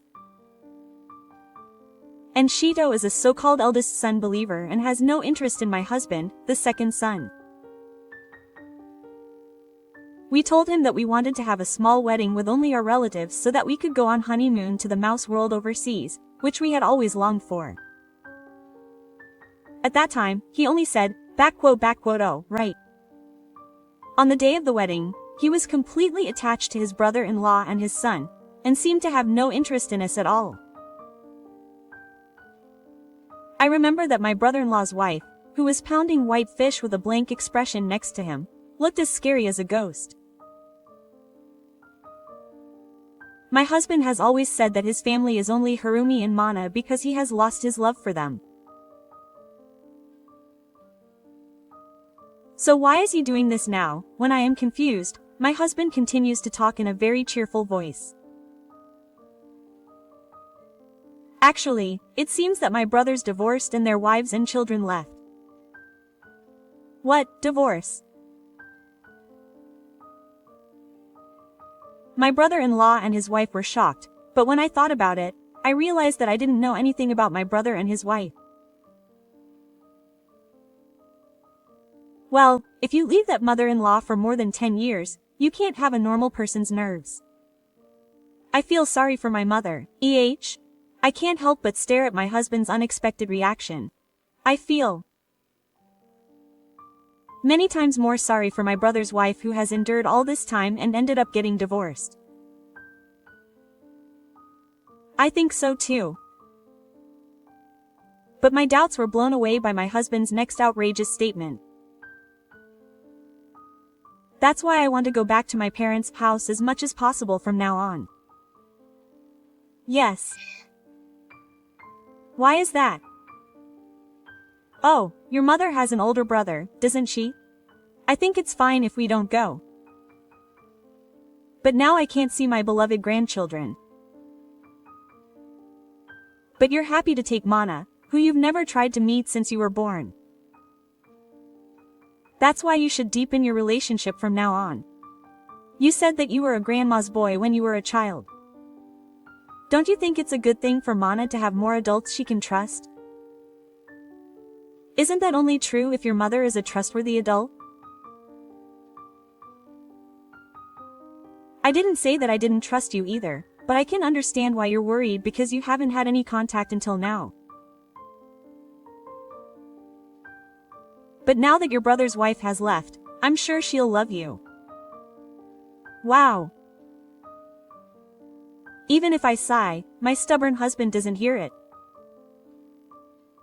Maybe he's hoping that since he's been left alone until now, he'll love me more now that he has grandchildren than his divorced brother-in-law. While I don't think that's possible, I can't help but feel that way because I know that he was neglected and raised by his parents-in-law since he was a child. I'll go along with it just once. I decided to make up for it and start preparing for my first visit to my parents' house after getting married. And then the most depressing Oben of my life arrived. Come on. Oh, it's been a while. We were greeted by a wide smile as we knocked on the door of the house. To be honest, I hadn't expected anyone to greet me, so I was taken aback by the unexpected greeting. Next to me, my husband handed me a Mizuyu-kan that he bought at the Japanese sweets shop in Shigisu with a smug look on his face. "Oh, isn't that my favorite? I thought that you loved Mizuyu-kan." "As expected of Yuta. You know your mother well." I was shocked by my husband's smug look that deepened even more, and I called out to my daughter who was hiding behind my back. "Mana, this is your grandmother. Say hello." "Oh, her name is Mana. Get along with Barbai. Okay." Was she surprised by my mother-in-law who hesitantly approached her face? My daughter buried her face in my back. My mother-in-law's smile twitched at her attitude. "I'm sorry. This child is shy." "Right. Well, it's okay. Come on up, let's have some tea." My husband naturally followed my mother-in-law as she quickly walked down the hallway. I tried to take off my shoes too, but I couldn't move properly because my daughter was clinging to my back. "What's wrong, Mana?" "I'm nervous because it's a new place." I noticed my daughter's hands shaking when I asked her. "That old lady is scary." My daughter muttered. So that's what it was. I washed the bathtub in the kitchen for the first time and boiled water overnight. "Let's have some tea in the middle of the night. I'll drink tea, so you can make it for me." It was a daughter-in-law. When I tried to sit on the zabuton with my husband, my mother-in-law asked me strangely if I wanted tea. She seemed to think that it was natural for the daughter-in-law to do housework, not for the bride. And yes. Soon after we arrived, the horror special began. The kitchen sink was piled with garbage and dishes. Ah, this house is a real house of horror. She probably thinks that the daughter-in-law will prepare dinner anyway. However, I don't want my daughter to eat with such unsalvaged dishes. I cleaned up the kitchen without any help. I'm worried about my daughter who I left behind while I was busy, but I'm sure that even a husband who lives in a dream world will protect her. I feel a chill down my spine as I check the contents of the refrigerator to buy dinner. I turn around and see a man staring at me through the gap in the door. Huh? Was he surprised that I screamed without thinking? The man runs away in a panic. Could he be a suspicious person, or a ghost? Or a house spirit? No, maybe it was just as expected, and I ended up preparing dinner. As if it were the most natural thing in the world. And the man who had been watching me earlier sat at the same table. It was my brother-in-law after all. My brother-in-law, who is now happier than he was at my wedding, is eating the dinner I made absent-mindedly. How's it? Is it delicious, brother? Well, it's a big store, isn't it? That's good. He says it's delicious too. Ah, I'm not happy to be called an old big store. I only feel cold when I'm busy releasing a healthy adult man who is almost 40 years old. If I had such a wonderful wife, my house would be cheap. Isn't that right? She's a good wife. My husband was proud that his wife was praised. He was smiling. My daughter still didn't look at my mother-in-law and didn't seem to have an appetite. I just couldn't like my mother-in-law. For my daughter's sake, I'll just stay one night and then go home. While I was thinking that, I didn't realize the true meaning of my mother-in-law's words. It was a terrifying meaning. That night, my daughter and I were in the same room. For some reason, my husband ended up staying in Shoot's room. He didn't seem to mind when she said she wanted to talk to her son for the first time in a while. To be honest, I thought it was disgusting, but I knew that when I was old enough to understand, my husband was made to sleep in a different room, so I agreed with a feeling of indescribable uncertainty. Or rather, I was so tired that I didn't have time to pay attention to my husband. As soon as I got into bed with my daughter, I was overcome by sleepiness. Sleep is the key. But suddenly something fell into my stomach and I woke up with a sound like a squashed turtle. What? What's going on? I was suddenly woken up from a deep sleep and confused, not knowing if it was morning or night, when my daughter, who was on my stomach, screamed in a crying voice. "Mommy, let's run away. Let's run away now." "Huh, hurry so Grandma doesn't find us." "Yes." My daughter was desperately pulling my arm. I've never seen a girl like this before. Why suddenly? Why doesn't Mommy know? A scary-looking woman is yelling for us to run away. My daughter pointed vigorously towards the ceiling. It couldn't be a ghost. Let's go quickly. This house is scary. Grandma is scary too. There are so many scary things. This was my daughter's complaint of not having enough capacity, but I guess I was in a terrible situation right now. I woke up completely and jumped on my luggage that I had already packed and ran away from my parents' house. It wasn't until we arrived at our home, 20 kilometers away, that I realized I had left my husband at my parents' house. As I was shivering at home and holding my daughter in my arms, she began to speak in small words. The house of the ghost is covered in a pitch-black haze. Behind the mother-in-law and the girl, a woman with a face so terrifying that it seems like something from another world is standing. The woman woke up the daughter in the middle of the night and told her that she should leave quickly. The things my daughter said sounded like delusions and dreams, and I was a little worried about whether it was really the right thing to do to run out of the house of the ghost. But I never wanted to go to that house again, so I thought it would be okay if this was the end of it. What made me feel like a woman was out of it was that I hadn't received any calls from my husband even in the morning. I thought there would be a big fuss because my wife and daughter had suddenly disappeared. Around noon, my husband came home with bags under his eyes and a gloomy face. And as soon as he saw us, he hugged us and started crying loudly. "I'm glad you're safe. I'm sorry. I'm so sorry." My husband was crying like a child, as if his clothes had fallen off, and we were so relieved that we couldn't help but cry. The story I heard from my calm husband was scarier than any horror story. The advice of the ghost's woman.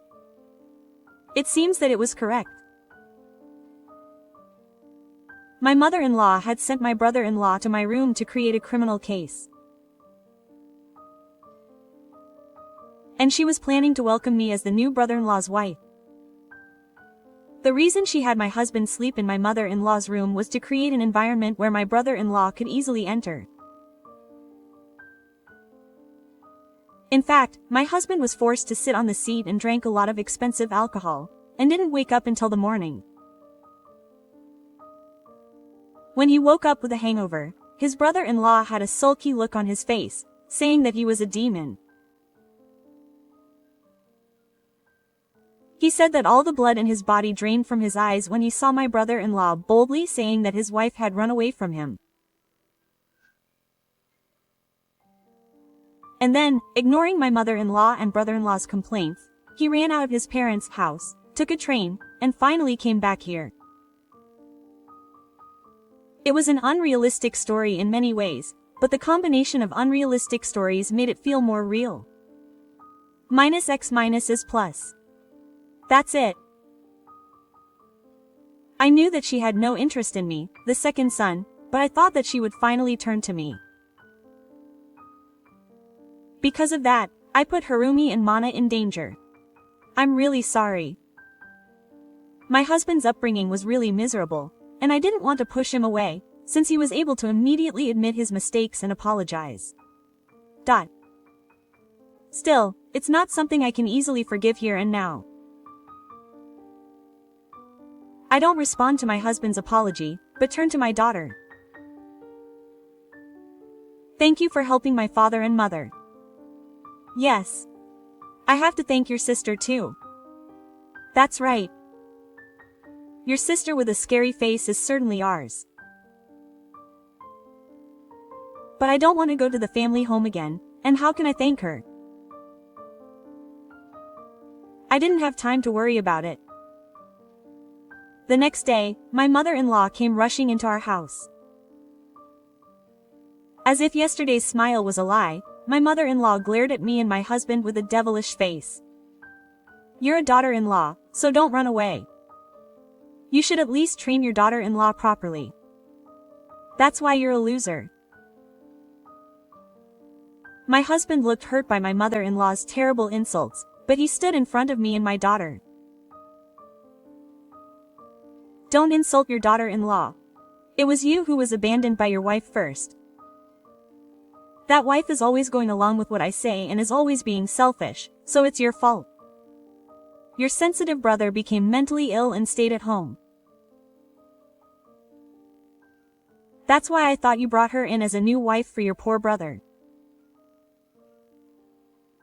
I finally acknowledged you for the first time and thought it was good that you gave birth to 2 sons. Please stop with your misfortune. I can't bear to hear such words, and I can't help but bite my husband. If you insult Yuta any more, I, as his wife, will not forgive you.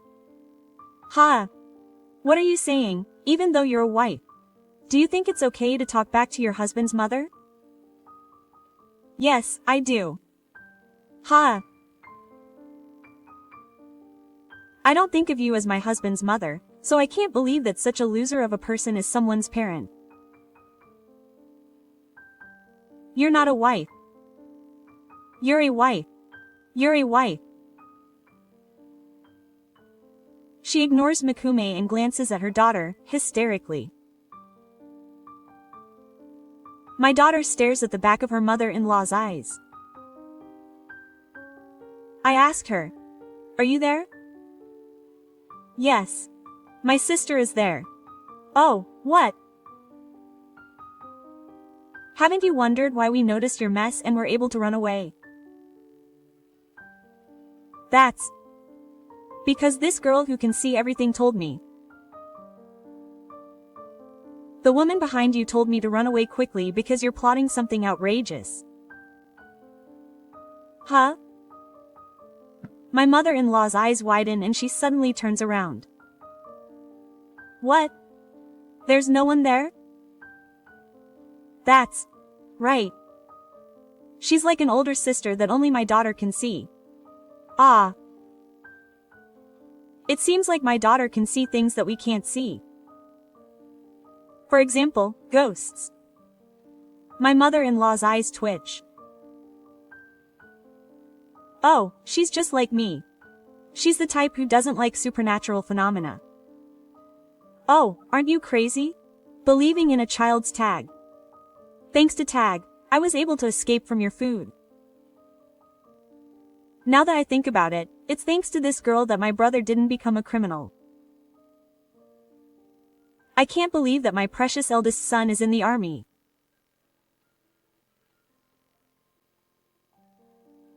Shithome's face goes from white to red, and she really doesn't like this kind of story. I understand. I wouldn't want to talk about supernatural phenomena if it weren't for this situation. The daughter muttered while looking behind her mother-in-law. She's really angry at her older sister and grandma. What What scary eyes. She says she'll never forgive her. What, Ah-chan, you must have done something really bad to this older sister. I've never seen someone so angry before. What, the daughter further attacks her mother-in-law, who is shaking with her teeth chattering. And is this older sister still alive? What, is she still alive? Unbelievable new information? She's a living ghost? She's a living person, but we can't see her. Does that mean she's a living ghost? I've heard that living ghosts are worse than ghosts. It's impossible unless you have a strong feeling of resentment. It brings all kinds of disasters to the person who is possessed by that negative power. I don't know. I'm not a terrible person who can be hated by someone. What are you talking about? At least I hate you now. Of course I hate you too. Why are you so desperate? I can't be tired. A ghost. A living thing. There's no way something so unrealistic could exist. A terrible daughter-in-law and grandson trying to deceive the elderly. How awful. Oh, how awful. Just as my mother-in-law stepped back, there was a thud and my daughter-in-law fell over. It seems she hadn't noticed the step at the entrance. Just as I was about to ask if she was okay, a dog passing by the house barked at my mother-in-law. Surprised, my mother-in-law jumped up, and then a Mitsuba flew from the fire altar and landed in her direction. The carved part of my face swelled up redder and redder. It's amazing. It's a battle between the monkey and the crab. I think the Mitsuba will fall in the end. For some reason my husband makes a simple noise, and I think he's cursed after all. I provoke him by saying he might have an enemy. It's a lie, it's a lie, it's a lie. The mother-in-law, with a white face and red legs, desperately ran away, shaking her legs. If you're going to be hated, you should apologize properly. She disappeared without even turning around to respond to my advice. After that, we found out. The woman my daughter saw was apparently my ex-brother's wife. We knew because we were worried about my ex-brother's wife who was with that woman, so we asked her.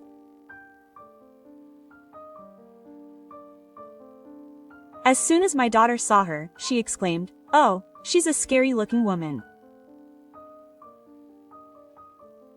When we told her the details of the incident, she laughed out loud. Of course, she hates me so much. I can't believe my hatred is blowing away my life. The way she has been treated by her mother-in-law up until now is so terrible that it makes me feel sick just listening to it. She was depressed when she met us, but when she heard about the life, her expression brightened as if a burden had been lifted. I'm a half-god, but I'm glad I was able to save you and your daughter. I want your sister to do something to push that person to hell, but I don't think it's good to be so stressed that your life is gone. So please forget about that person and be happy in a little while. That's right. After hearing your story, I feel a little better and I think I can move on. My husband and I felt relieved when we saw her smiling gently. As for her, it seems that she came to apologize to my ex-brother's wife. She had heard the story of the life from me first, and when I told her that I would not forgive her, she looked desperate. She came to our place too, but when my mother-in-law bowed her head, a bird dropped a turd on her head and rolled down, and the light came back on. The worst part was when she said that there were a lot of scary-looking people around my daughter's grandmother. It seems that she has strong resentment towards others as well. My mother-in-law lost her balance, foamed at the mouth, and collapsed. A little while later, she started bleeding. It was too sudden, but it became heavenly. I don't know if it's divine punishment or just bad luck because I continued to apologize, but I think it's fine if no one suffers any more damage.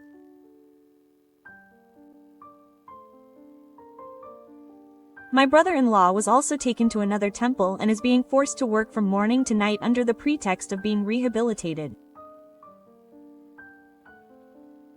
I have no grudge or interest in my brother-in-law, but I hope he will rehabilitate so that he doesn't cause any trouble for his ex-brother-in-law and his children.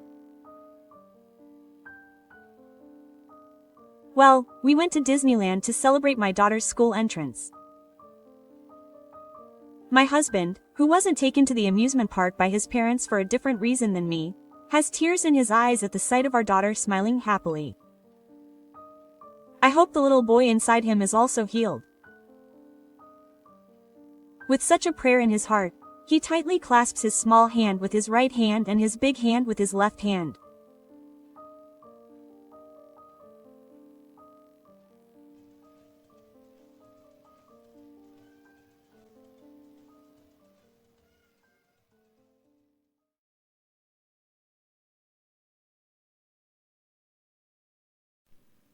え、どうしてないの？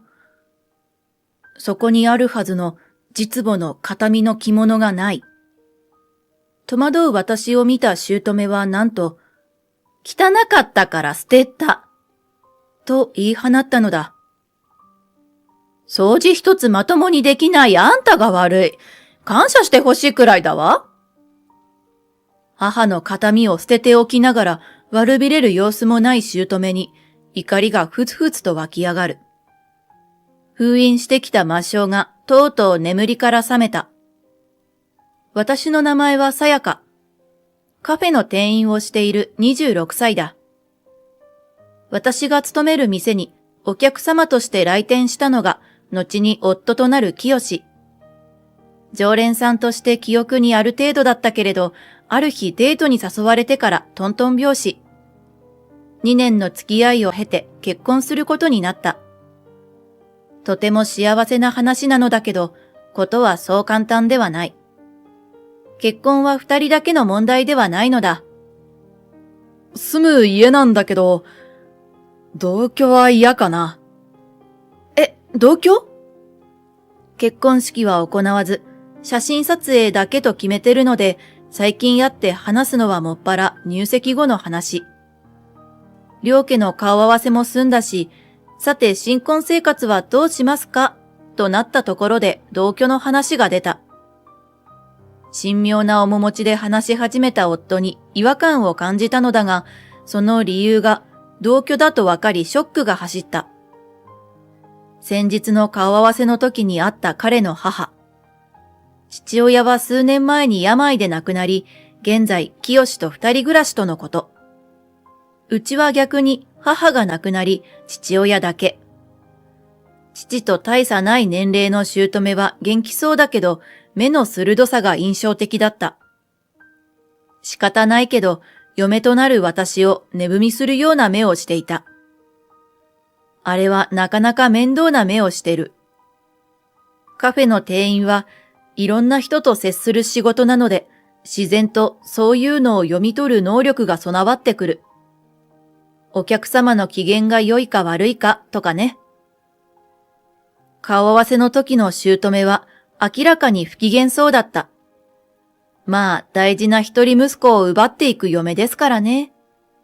世の姑としては普通の反応だと思う。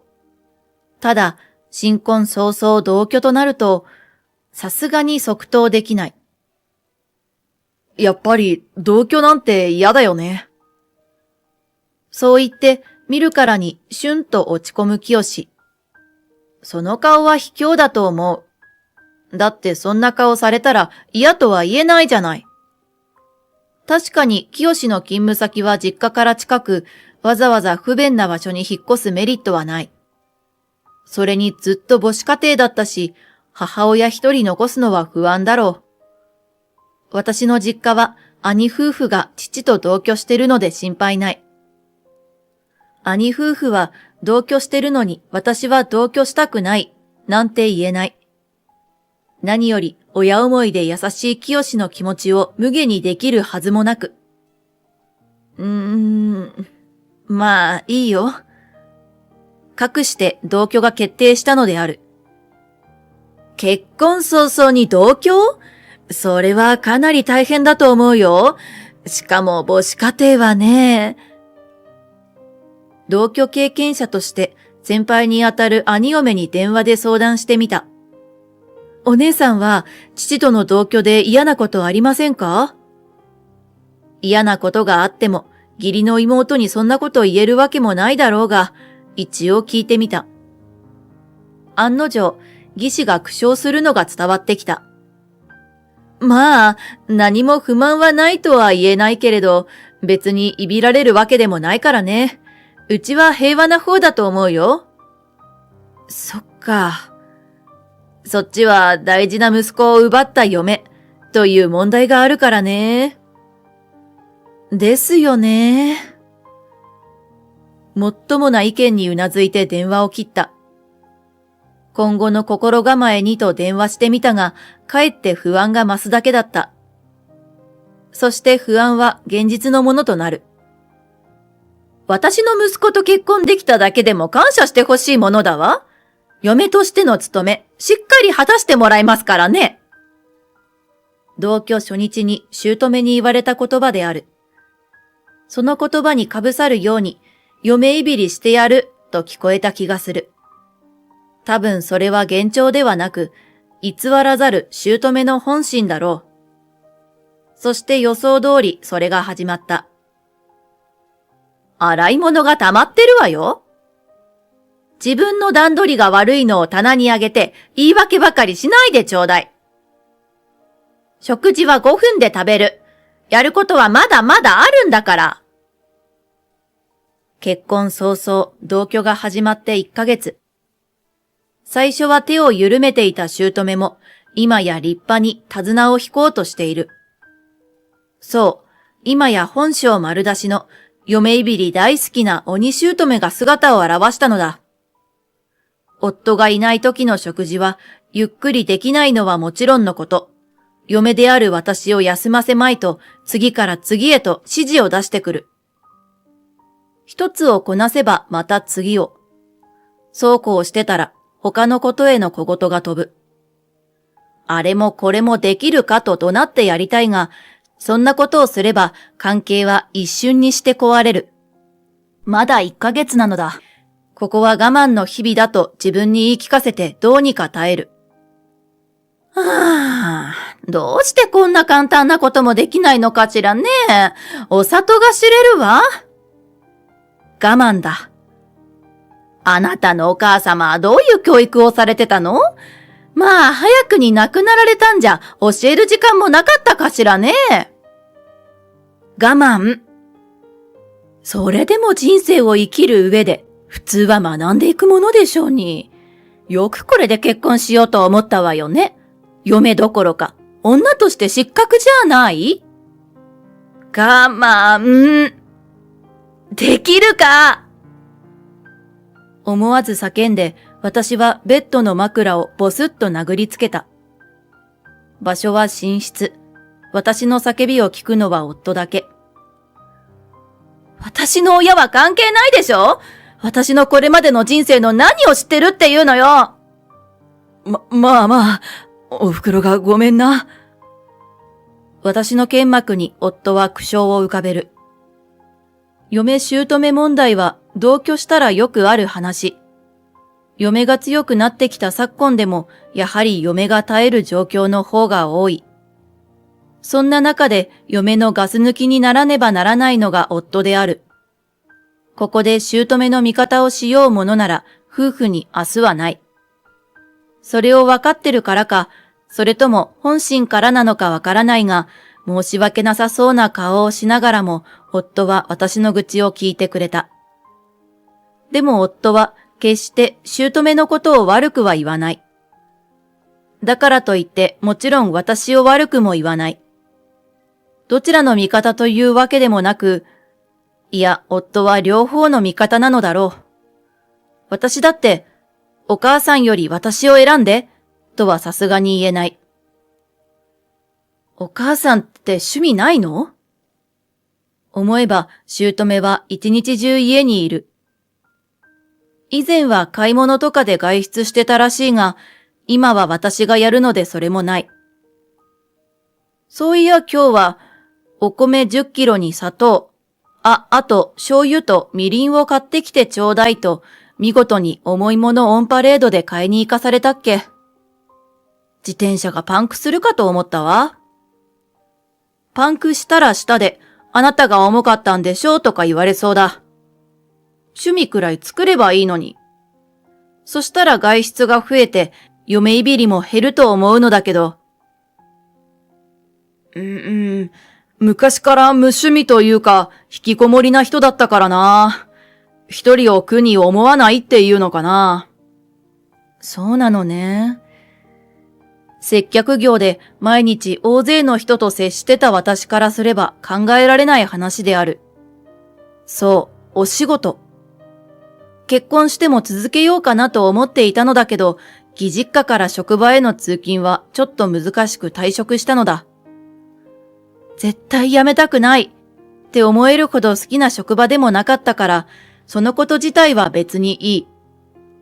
だが、こうも毎日姑と顔を突き合わせて嫁いびりに会ってるとなると話は変わる。姑が趣味を持つか、私が仕事を探すか。見知らぬ土地での就職はなかなか難しいかもしれないが、一日中姑と一緒にいると疲れる。さやか、仕事をする？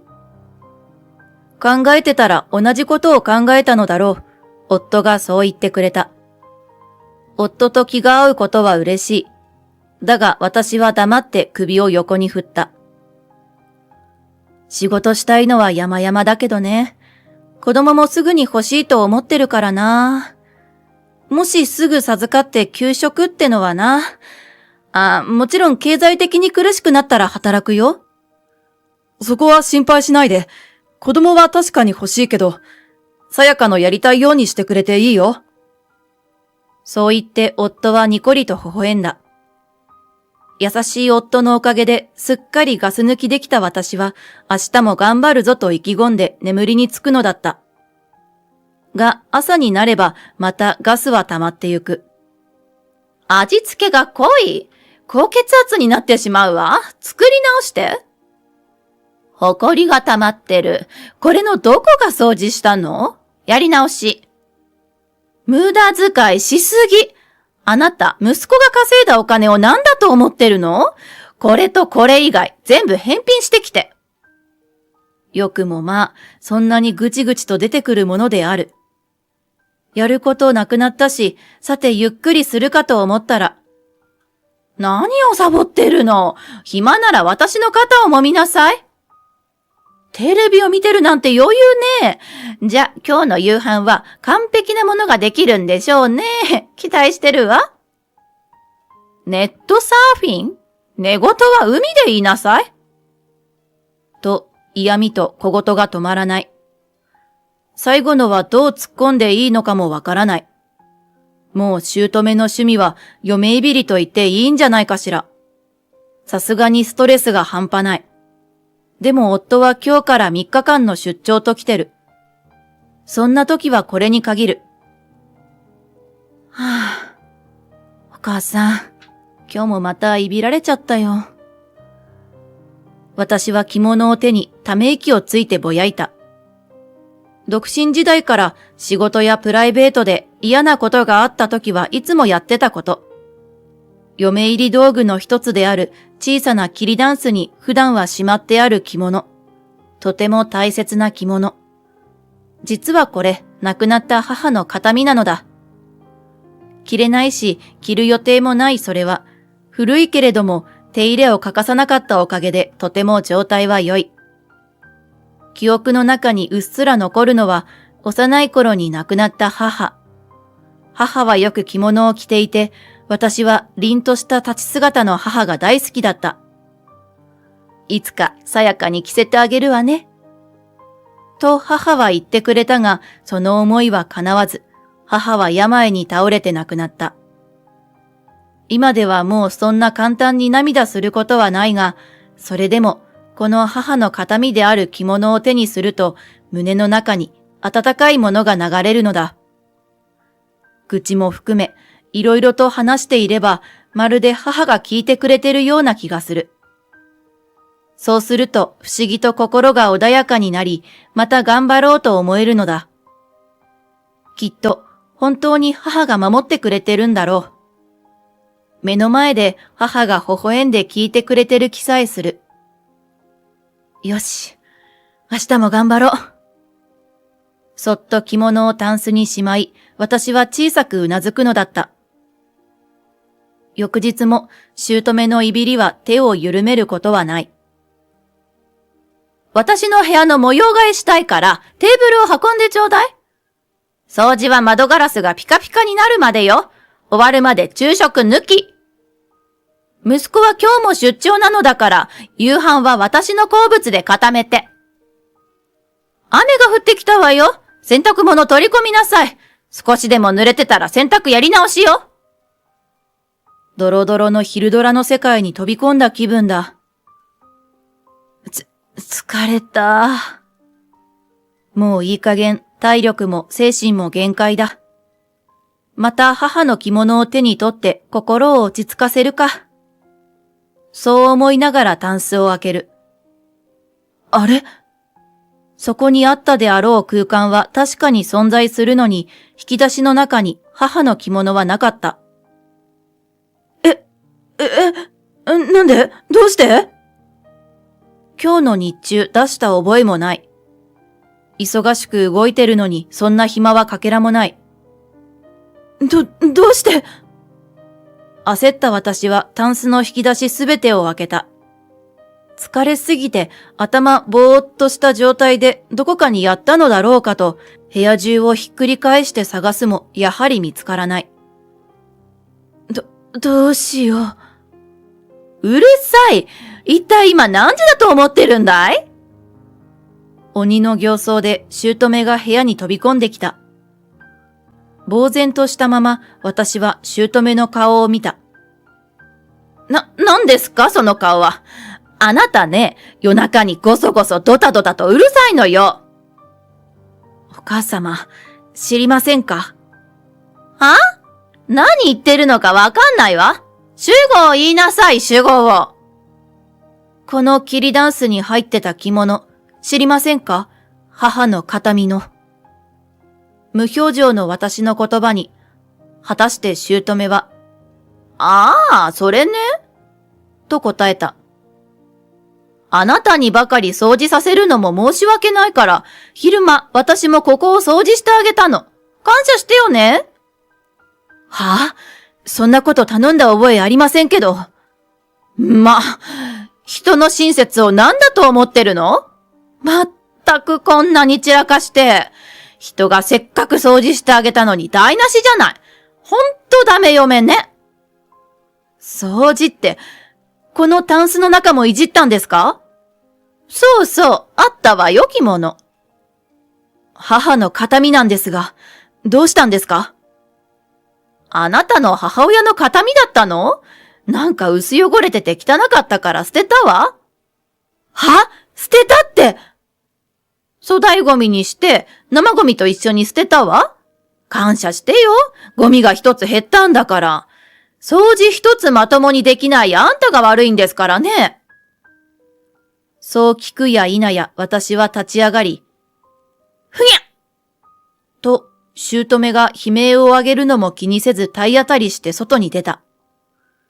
外の大きな蓋付きゴミ箱の中に確かに母の着物があった。べっとりと生ゴミの嫌な汁をつけ、変な匂いを漂わせて。それを手にした瞬間、涙がこぼれる。脳裏に浮かぶのは優しい母の笑顔。病に倒れても、子供たちに心配かけまいといつも笑顔を絶やさなかった母。いつも見守ってるからね。そう言ってこの世を去った母。同じ母親なのにこの差は何なの？いや、姑は確かにいい母親なのだろう。実の息子に対しては。だが嫁に対してこれはあまりにひどすぎる。あんな人とこれからも同居を続けなくちゃいけないの？夫は愛しているけれど、もうこれ以上は耐えられない。姑と私のどちらを夫が選ぶかわからない。けれど私はもうこれ以上耐えることはやめる。天国の母に幸せな姿を届けたいと思ったから。心配させたくないと思ったから。いい嫁、やめさせていただきます。許さない。絶対許さない。ニヤニヤ笑う姑に怒りの炎がメラメラと燃え上がる。あの時の高校時代の河原。私のダチに焼きを入れた他校の女番長5人と向かい合った戦慄の思い出が脳裏をよぎった。翌朝、怒りで一睡もできなかった私は日の出とともにベッドから起き上がった。まずは台所へ。鍋をガーンと大きな音を立ててコンロに乗せる。まな板をドンと激しく置き、その上に具材をドンドンと置いた後に、でや！ダンダンダンと激しくぶった切る。まな板ごと切ってしまいかねない勢いだ。何事？さすがにまだ寝ていたのだろうが、音に驚いて飛び起きたのか、パジャマで姑が姿を現した。さやかさん？あなたこんな早朝に何を？おはようございます、お母さん。見ての通り朝食の用意です。朝食って、あなた今何時だと？4時ですが何か？早すぎるでしょ？いえいえ、今日も予定がぎっしりですからね。遅すぎるくらいですよ。はい、お母さんも顔洗ってきてくださいね。すぐ朝食用意するから。私はもっと寝たいのよ。わかったら静かに。ダン。私はぶっとい大根を真っ二つに切った。さやかさん？ごちゃごちゃうるさいな。右手に包丁、左手に半分になった大根。ゆらりとかげろうが立ち上る。ギロッと睨みつけたら、私の気迫に押された姑の顔が一気に青ざめた。朝食の準備の邪魔しないでくれます？ガタガタ抜かしてないで、早く着替えてきてください。はい、ただいま。こちとら目が血走るほどに寝不足なんですよ。そこを我慢して朝食の用意してるんだから、邪魔しないでいただきたい。嫌に素直に聞いたなぁと姑を見送って、血走った目をそのままに調理を再開するのだった。戻ってきた姑は、なぜか私と目を合わせず、そのまま用意された朝食を食べ出した。すると、味噌汁を一口すすった姑が、味噌の入れすぎでは？と顔をしかめる。それは失礼。はい、お水です。予想通り、いつも通りの文句に私はすかさず対応した。辛いなら水を加えて差し上げよう。ちょっと入れすぎで薄くなった気もするけど、まあ気にしたら負けだ。はい、どうぞ。水を入れたらいいってもんじゃ。つべこべ言わず5分で食べる。何ですか？私には5分で食べろとか言っておきながら、ご自分は5分じゃ無理なんですか？人に言うならまず自分がやれと教わらなかったんですか？あなたの親はそんなことも教えなかったんですか？お里が知れますね。それとも教える時間も暇もなかったんですか？それとも教えても無駄だと見放されたんですか？ありえますね。そうですね。お母さんは何言っても無駄っぽそうですものね。一気にまくし立てる私にポカンと口を開けたままの姑。しばらくの間があり、と顔を真っ赤にさせてブルブル震え出した。何か。あなたね、私の親を侮辱する気？その言葉、そっくり返させていただきます。そう叫んで、ダンとお椀をテーブルに叩きつけた。これまで反抗らしいことをしてこなかった私に、姑は青を通り越して真っ白になっている。あなた、本当にさやかさん？私はそれをふんと鼻で笑って、目を細めて姑を見た。もう自分を偽ることはやめにしたんですよ。ほら、お母さんも好き勝手やってくださってますしね。私も好き勝手することにしたんです。ってことで、これからは素の自分でいきます。それはどういう？ざっくり説明しよう。自分で説明するのもなんだが、私はいわゆる元スケバン。女と怠慢を張るのが三度の飯より好きなのだ。仕事先の喫茶店のマスターや夫の優しさにほだされ、高校を出てから素を封印してきたのだが、私の母の形見をゴミ扱いした姑のあの行為が私の本性を目覚めさせたのだ。とりあえず5分で食べ終わってください。そうこう言ってるうちにあと3分ですよ。3分？そんなの無理に決まって。つべこべ言ってないで食べる。はい。くわっと気迫を込めて怒鳴ったら、背筋を伸ばした姑は慌てて食べ始めた。5分を過ぎたところで食べ終わった姑に声をかける。じゃあ掃除しましょうね。私が？何寝ぼけたこと言ってるんですか？今、私の目の前にいるのはお母さんだけですよ。誰に話しかけてると思ってるんですか？座敷わらしでもいるんですか？怖いこと言わないでよ。座敷わらしなら大歓迎なんですけどね。まあいいです。とりあえず掃除しましょう。そんなの嫁の仕事でしょ？そうですね。嫁であるお母さんの務めですね。だから、寝ぼけてるんですか、お母さんは。旦那さんが亡くなったとはいえ、あなたも嫁でしょ？いや、私は。ぐだぐだうるさいですよ。はい、これ。そう言って私は掃除機をドンと渡した。まさか掃除機を持たされると思ってなかったのだろう。突然の重みによろける姑。家中に掃除機かけてくださいね、お嫁さん。なんで私が？コンセント入ってた。服を吸わないで！文句がうるさいので掃除機のスイッチ入れたら服が吸われて焦る姑。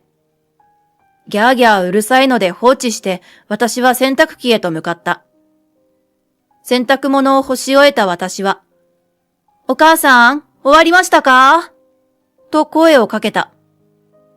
返事がないなと家の中を見れば、リビングで横たわる姑が。何やってるんですか、お母さん。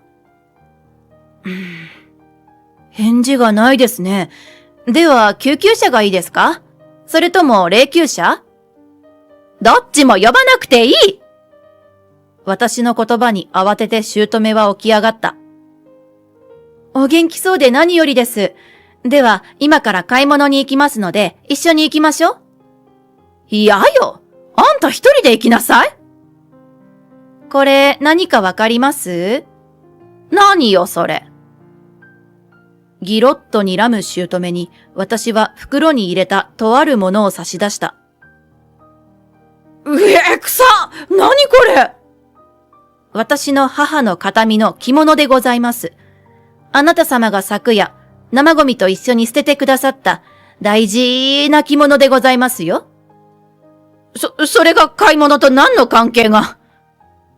おかげでクリーニングに出す必要ができました。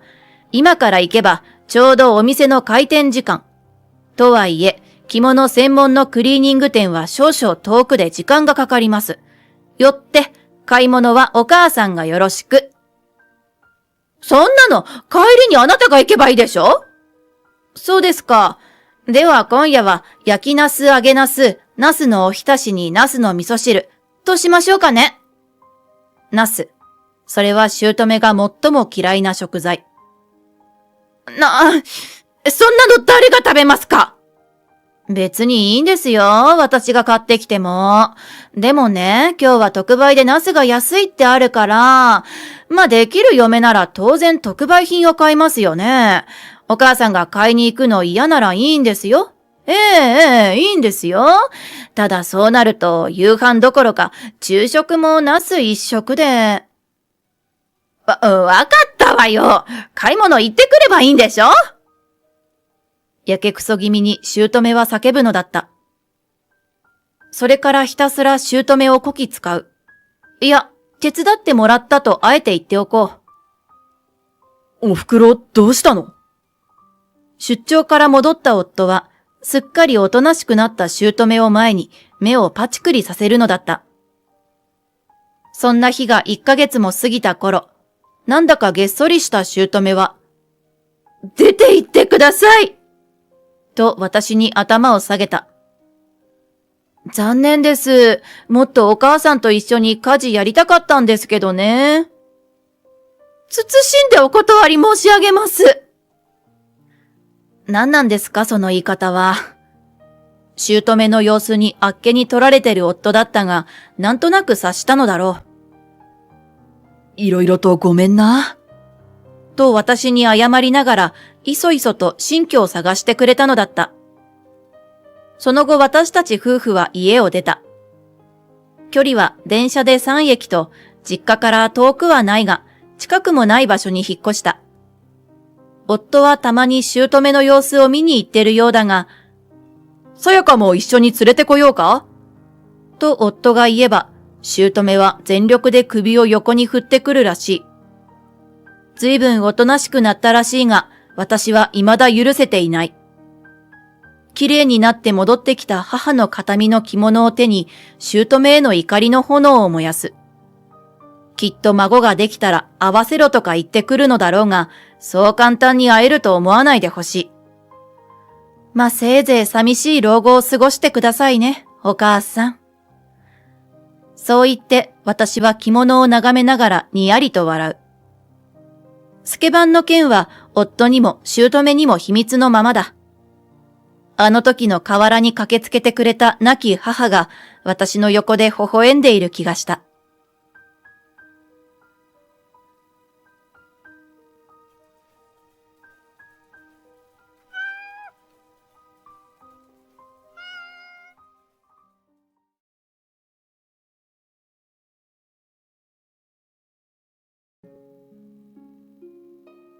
There's no way I could introduce my disabled daughter to my best man, because I'm too embarrassed.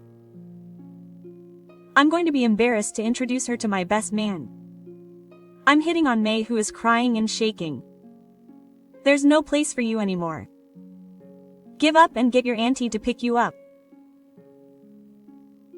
My sister, who pushed my daughter away in the high washing, seems to be thinking that she's the only one who will be happy. I feel a strong anger welling up in me, as if all the blood in my body is flowing backwards at my sister's terrible behavior. If you say you don't want me, I'll gladly make you my daughter. And I'll definitely make you happy. I'll make sure that my sister who looked down on this girl will be jealous one day. I'm Madoka. I'm a 30-year-old single freelance writer. I'm a free-spirited person who we both acknowledge, and I was happy with the life of a freelancer who wasn't swayed by the company or my boss. Because of my personality, I have no intention of getting married. I have enough money and the ability to live on my own, so I should have been living a fairly happy single life.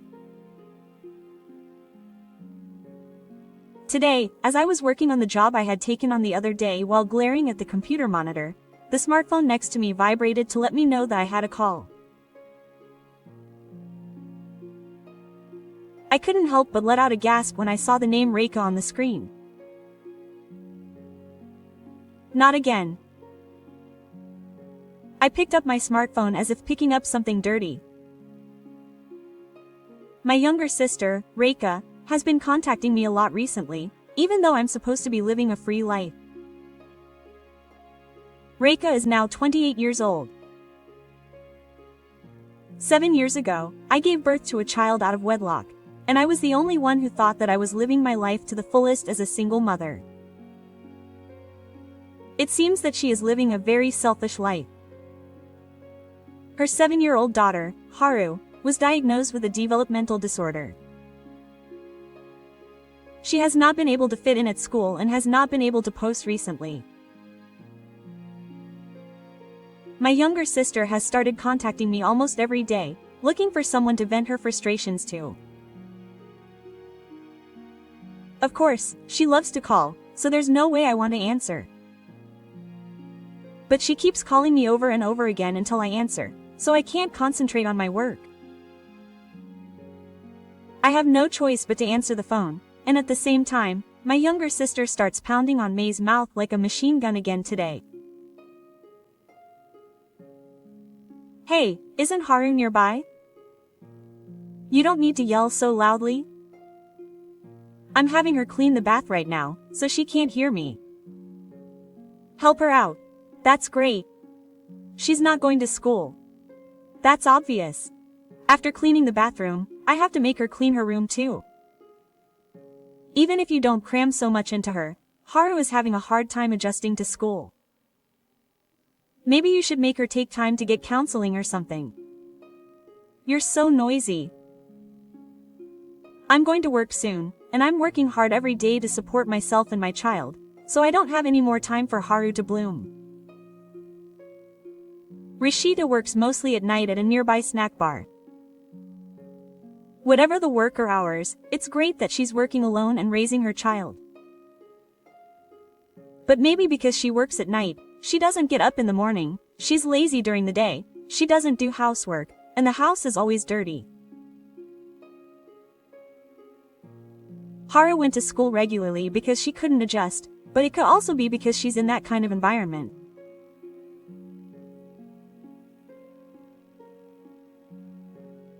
But now I'm making Haru do the housework, so I have a little more time, but Haru can't do too many things and she can't do the housework perfectly. She's really useless. What are you saying to a 7-year-old child? Haru might be mentally tired, but you're making her do all the housework at home. That's why I'm being so noisy. Even though she has never raised a child. Besides, the reason Haru can't go to school is because she looks like her older sister. What? I was surprised when my younger sister suddenly attacked me. What on earth is this? My older sister has always been very selfish and self-centered. Even now, she's still not married or having children and is just a flirt. Thinking about it makes me angry. Why should I have to take responsibility for my older sister's failures? Isn't that a big leap? It's not that bad. If Haru had been like me, she would have become a strong and assertive person who was loved by everyone at school. But because my daughter looks like her older sister, I have become a mother who doesn't fight. It's the worst. She attacked me as if she had come up with a new excuse to avoid responsibility. In the first place, my younger sister has given birth to a child, but she is an unmarried mother. I want to say that, but it's not good to add fuel to the fire anymore. I don't mind receiving an unsolicited abstraction, but I get nervous when I think that Haru is on the other end of the phone. I can't believe I forced her to do housework and to hear such nasty words of negation on a daily basis. Just thinking about it makes my heart ache. Then my younger sister suddenly made a ridiculous suggestion in a bright voice. Oh, that's right. Big sister, come over to my house for a bit. Can you keep an eye on Haru? And if you have a chance, let her go to school. Me? Yes. Maybe I can control Haru, who is just as selfish and goes at her own pace as Haru. I work at night, so it's really hard in the morning. Big sister can work freely, right? So it's okay if you help me a little. My younger sister spouts irresponsible remarks as if it were a good or bad thing. Even freelancers are busy at work. I guess this child can only measure things by her own standards. I'm even more worried about Haru, who lives alone with such a mother. Okay. I'll just go and check on her for now. I've been worried about her staying home alone while I'm at work. Well, come over soon. I used to hate my sister who makes money without going to work, but she's useful at times like this. Oh, she's really this girl. Well, my sister's harsh words have been around for a long time, so I don't mind it now. Rather, I was more worried about her reputation, who was forced to do housework and was left in an environment where she was neglected, so I went to my sister's house right away. I didn't know that my decision that day would make my sister arrogant and cause a terrible situation. Ah, big sister finally came. Haru, Auntie Madoka has come, so mom is going out. Sprinkle rice on it and eat it. If you don't wash the dishes, I won't forgive you. Then, when you're done, gather up all the trash in the house and leave it at the entrance. Ah, and clean the toilet before taking a bath. As soon as I asked Reto and Haru's house, Rishida started giving Haru instructions with a furious momentum while checking her flashy makeup in the mirror.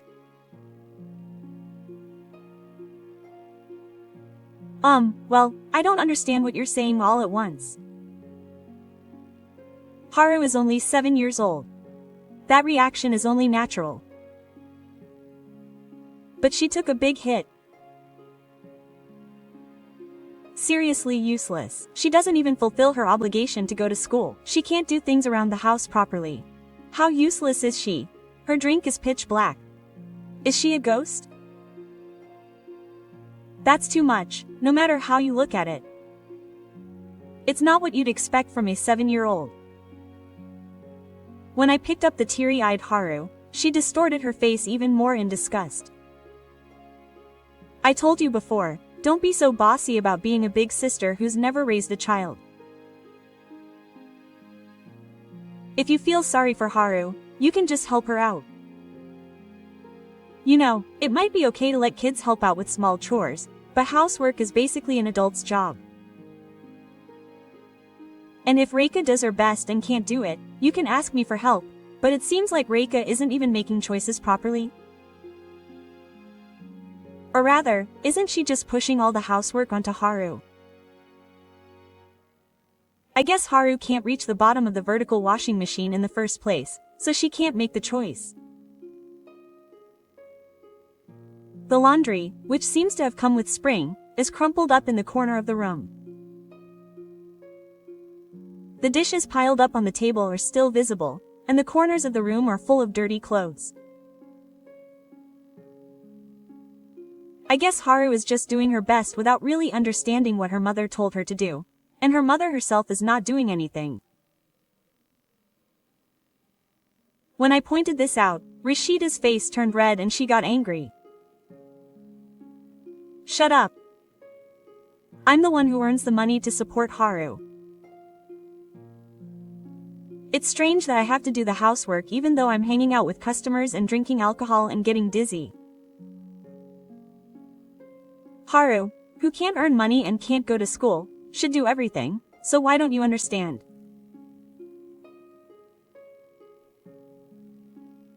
I was about to open my mouth to argue against my sister's unreasonable anger when I heard something flip over behind me. Hey Haru, what are you doing? This is the worst. I'm sorry. The rice cooker was heavy and the rice was heavy, so I turned around and saw the rice cooker's lid flipped over at Haru's feet, with water and rice spreading everywhere.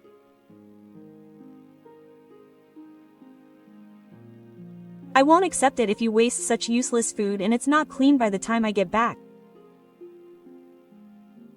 I'm sorry. Haru is already crying, but Ri just leaves with a scary look on his face. Wait. Haru didn't do it on purpose, and the rice can be eaten if you wash it again. Besides, it might still be difficult for Haru to prepare meals. Reika said she would at least cook rice or deliver lunchboxes. Even my sister tells me to take more care of Haru.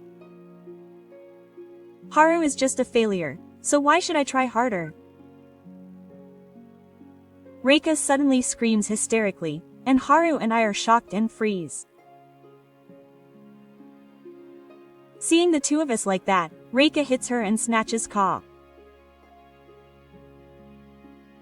Oh, I'm already annoyed. Okay. Make sure you clean it up. His Majesty just slams the front door and goes to work. I expected that he might not be facing Haru, but I didn't think it would be this bad. Did someone say something to you, Reika's mother? Her class teacher called her and we talked about various things. Then her mother got really angry and said she didn't have to go to school. Haru answered while picking up rice grains. Her homeroom teacher was probably worried about Haru and warned her. And Reika must have been in the wrong place like she was now. I almost cried when I saw Na's small back picking up rice without a tear.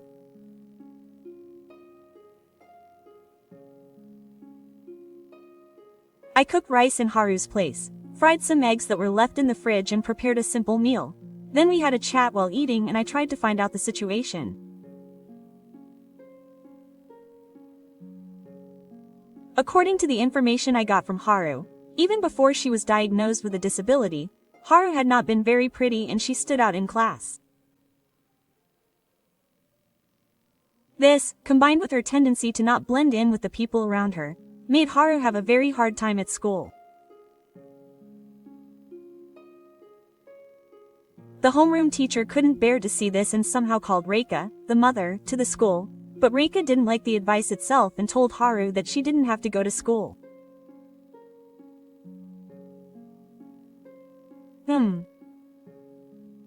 This is bad. I gave Haru a bath and watched her go to sleep, but I noticed how dirty her room was, and while I was cleaning up, I thought about it. If I leave Haru in her current living environment, her mental health will get worse and worse. She will be deprived of her educational opportunities and become a person who cannot enter society. I cannot overlook this as a place of blood ties. I will visit her when Rei-chan is not around and support her as much as I can.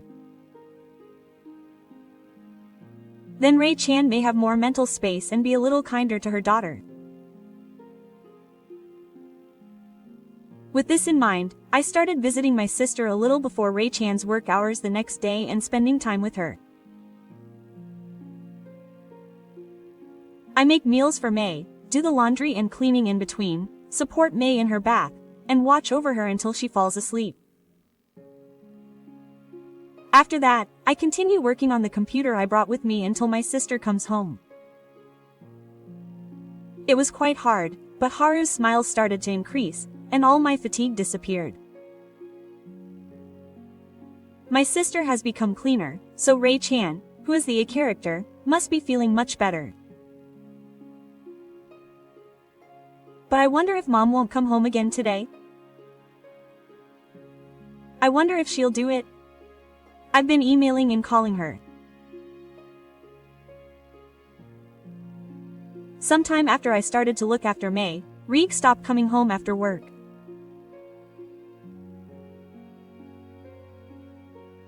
Once a day, he comes home and leaves with the clothes and cosmetics that I washed and folded. When I asked him where he was going, he said he was busy and ran away, just like a businessman who was only half busy. I wonder if I should go to his workplace and give him a lecture. When Haru laughed at my joke, which was 90% serious, the front door suddenly opened and a cheerful voice came from the spirit saying, "I'm home." Welcome home, Mom. To Haru, she is the only mother.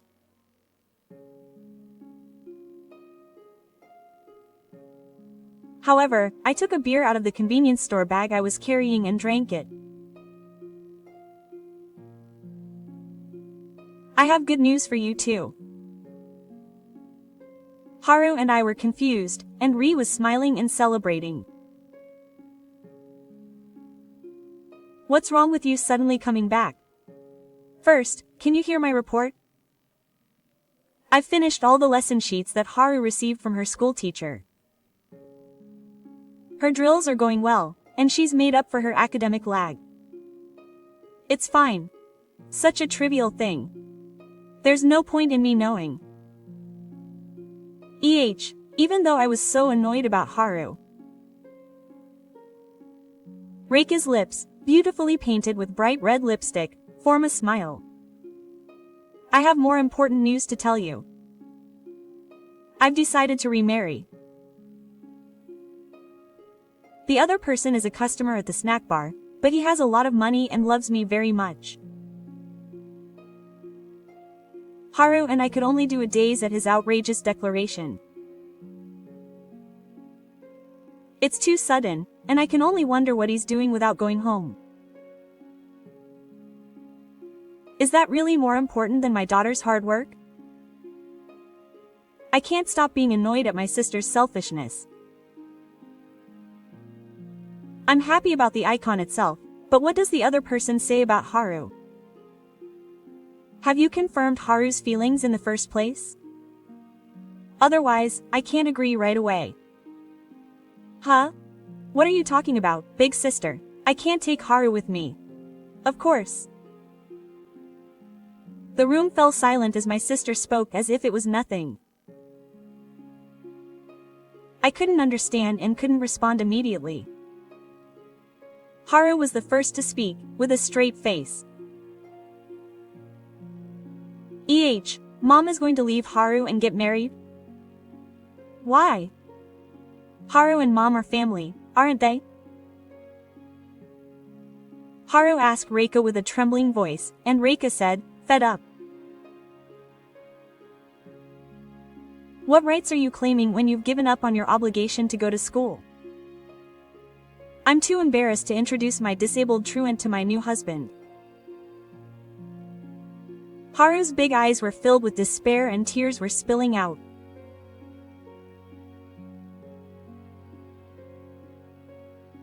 I got angry when I saw that and raised my voice, but Reika, who was a flower garden, opened his eyes wide as if he couldn't understand.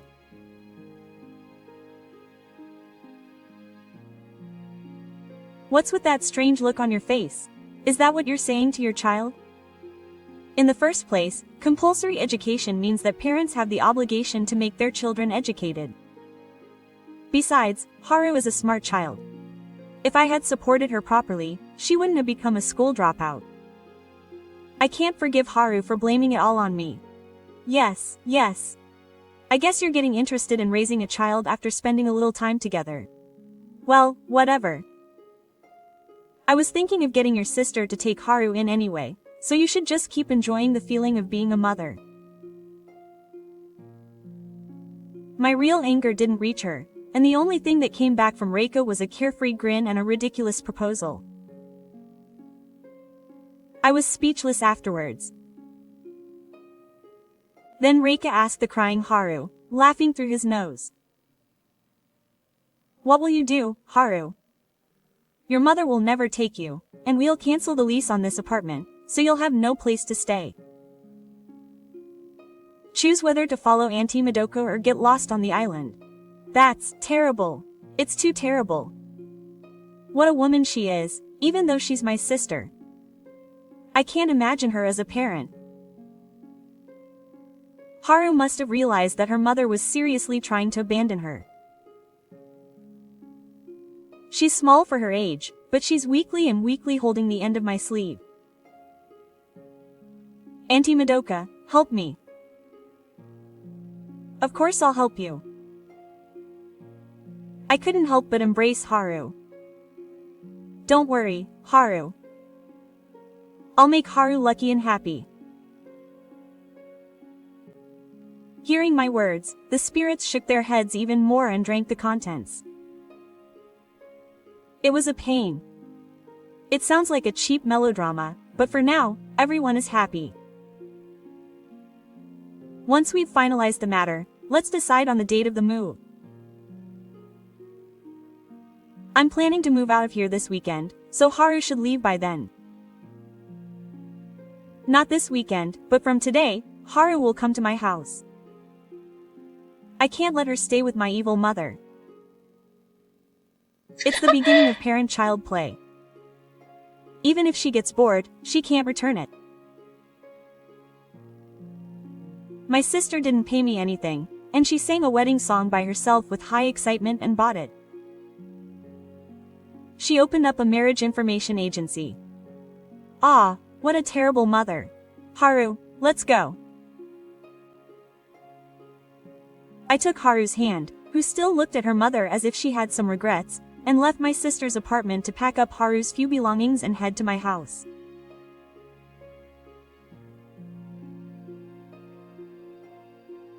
Even at the moment Haru left, Reika didn't even look at me and laughed loudly, saying that she would be happy. What a guy. I don't want to think of that person as a family member. The same can't be said for Haru, who was walking next to me crying and plotting. No matter who she was, she would have been a precious mother to a 7-year-old child. How much Haru's heart must have been hurt by being abandoned by her mother. It's okay, Haru.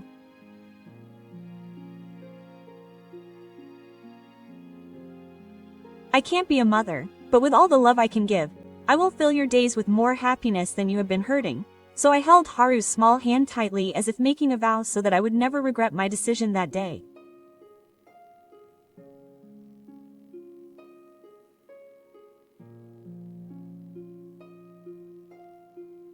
"15 years have passed since that terrible day, and Haru and I have been living as a much happier family than I had originally imagined. First, I made a plan to move to the countryside rich in nature so that Haru could live freely. The countryside where I moved to is where my parents and Reika's parents were born, and it is a place that I have been familiar with since I was a child. Luckily, a small komi house was on the market, so I used my savings at the time to buy it and move.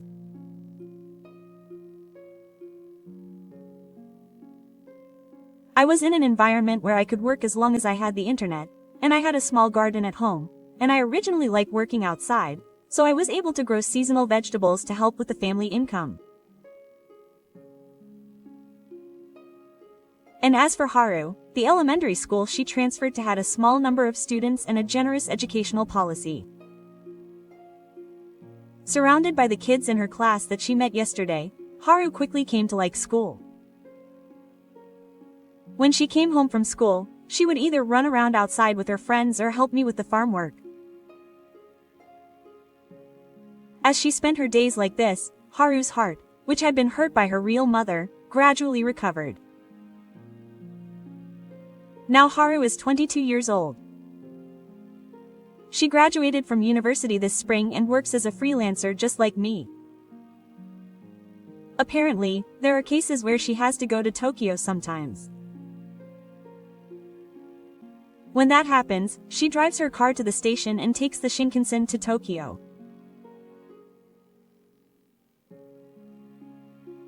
At times like that, I always think of that little Haru and something sparkles in my eyes. Ah, I'm so happy. I'm 45 and still single, so I may look like a lonely woman to the world. But there's nothing more important than the happiness of being able to live such a cute life with benefits. With this thought in my heart, I harvested the broccoli that had grown well this year, However, something appeared that disturbed our peaceful daily life.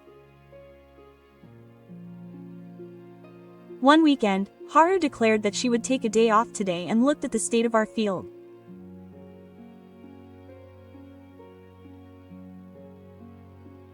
I was also relaxing in line with spring, but when I heard Haru's voice saying that the cabbages were full of worms, I went outside.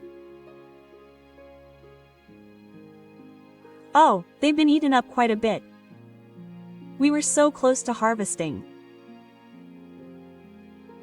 As Haru and I were looking at the state of our field, I heard a strangely lively voice from afar saying that there were a lot of them. It's been a while, Haru. Mom? My sister and Haru's real mother, Reika, is walking from the other side of the road leading to our house. For the past 15 years, she has not only not come to visit Haru, but has never shown any interest in my contact with her about how she is doing. I met Haru. Come on, I've come to get my beloved daughter back. Have you used your breath on Auntie? It's been lonely, hasn't it? Let's go home together. Reika approaches Haru with bloodshot eyes and breathing heavily. It was a kind of desperation that seemed unusual. I felt a little scared and instinctively stepped in between Haru. That was all I could say after appearing out of nowhere. Have you forgotten what you did 15 years ago in Haru? Don't get ahead of yourself, you're not my mother. What happened that long ago is irrelevant. I thought that soon my sister would find a man and get in the way of Haru, so I came to pick her up before she got hurt. Come on, let's go home with Mom. While I was stunned and exhausted, I grabbed Haru's arm and pulled her hard. Wait a minute. Why are you trying to take Haru away all of a sudden? That's what I'm saying. I came to pick her up before my sister treated her like an evil dog. If that's the case, you should have come to pick her up sooner. I actually wanted to come for a long time, but various things made it difficult. While my sister and I were arguing, Haru shook off our mother's hand that was holding her arm with great force. Stop it. Anyway, your mother is just trying to take advantage of me because I've become famous. I know. When you shouted, Ray made a tired and wicked face. I nodded at Haru's words. Because I realized why Reiha wanted the daughter he had abandoned. Ah, that's the reason. I won't do that. Haru looked down at Reiha, who was laughing and trying to make a compromise, with cold eyes. Then Reiha shouted as if he had become defiant. No matter what anyone says, I am Haru's mother. What's wrong with appealing that? Reiha quickly took out his smartphone and huddled with Haru. Come on, let's take a photo to commemorate the reunion of parent and child. If you upload this to SNS, it will go viral. She was separated from her mother by her aunt Haru, a famous singer-songwriter, and grew up. But she said that the reunion was realized because of the love between parent and child, and I'll become famous and get a lot of money. Yes, the spirits are after Haru's popularity and talent. Haru has shown an extraordinary interest in music since she moved here, and she would sing whenever she had the chance. When she was in school, she played the organ and piano a lot, and a neighbor heard that she was impressing everyone, so she gave her unused piano to our house. Then Haru's talents blossomed explosively. She created and composed music, and uploaded videos of her singing to the internet, hiding her face, and she quickly became popular. Since then, she has been active without showing her face, but after graduating from university, she started showing her face. Haru is basically smiling and charming, so her popularity has accelerated recently. That's why Haru is now a celebrity, so I expected some strange people to appear, but I never expected that her real mother would be the first to come and get close to her. Haru, please follow me on SNS. Let's become famous together and enjoy an elegant life. After taking many photos of Haru with a straight face, she nods with satisfaction and keeps touching her smartphone. Everyone will be surprised if you upload a photo of her and Haru. Now I'm part of the influencer club. Yes, the upload is complete. I'm sure your sister will also be evacuated from the world. She's a single woman who took a daughter from her mother. What are you doing to Auntie Madoka? Haru was angry and tried to take away Reika's smartphone, but he continued to laugh loudly. It's too late to do anything since it's already uploaded. Come on, Haru, let's go together. If you stay with your sister, your fans will find out the truth and turn their anger towards your sister. They'll ask you if you still haven't returned Haru to her biological mother. I might as well expose your sister's face. Reika is in the right store, but from my point of view, it's Reika who will suffer the disadvantage of uploading a photo of Haruto and her on SNS. Who will receive the public's criticism? Haru, who tries to snatch the smartphone from Reika, seems to have realized that my calm words were just that. Oh, that's right. Huh? What, sour grapes? Your sister will be nothing if Haru is gone. She's going to live in this filthy countryside and grow old alone. I feel sorry for her, as her life is the complete opposite of mine. Reika still can't stop laughing, but Haru and I didn't respond to his teasing and just relieved her shoulders. Reika didn't like our attitude, so she snapped, saying, "What's wrong with you? Are you making fun of me?" Quote. Mom, actually, I'm going to publish a photo essay about my departure, with help from Auntie Madoka. I'm standing there dumbfounded when Haru told me about our future plans. The release date is tomorrow. Haru has courageously written to Akaseki and the others about how she was treated by Reika, and how she didn't let him receive compulsory education and treated him like a slave. Reika opens her eyes in surprise. But it seems she doesn't realize that she did such a terrible thing to Haru. Why? I'm not such a bad mother. And now you've shown your face on SNS and called yourself Haru's mother. What will you do if you receive slander? That's terrible, that's terrible. The smartphone in the hands of that spirit has been showing a lot of notifications since earlier. I guess the two-shot of Haruto that I just uploaded is starting to go viral. There are probably a lot of voices saying that it's a selfish act now, but if Haru's photo essay is released tomorrow, it won't be what you deserve. You just left Haru alone, and only when it's convenient, you get close to her, claim to be her parent, and even put the photos on the internet without any sense of danger. I want to respect Haru's wishes, but I don't want someone like you to call yourself Haru's mother. I was also raised by Auntie Madoka. My mother just gave birth to me. I'll never go to my mother's place, so don't show your face again. It seems that Rashida is asking me and Haru's unit price with a lot of doubts. He looked at the smartphone that continues to receive notifications and our angry faces and took a step of his own fate. Oh, it's so annoying. If I delete the photos from SNS now, it will cause even more rumors. If it's like this, I'll definitely bring Haru. Singer-songwriters have money, right? It's not worth it unless they share it with their money. Rashida, completely panicked, grabbed Haru's arm again. Stop it. Help me. Haru screamed desperately, and the neighbors came round asking what was wrong. Who abandoned me?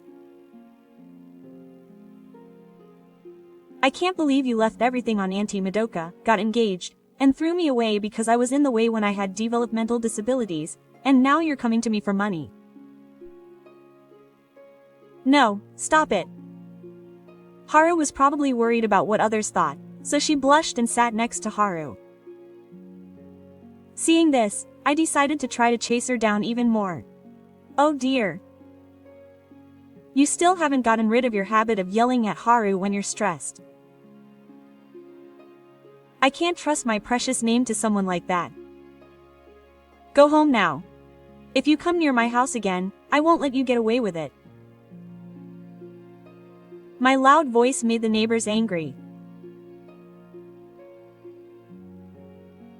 Unable to bear the gaze of a mother who had yelled at her child, Reika ran away crying, uttering a typical, "I'll remember this" line.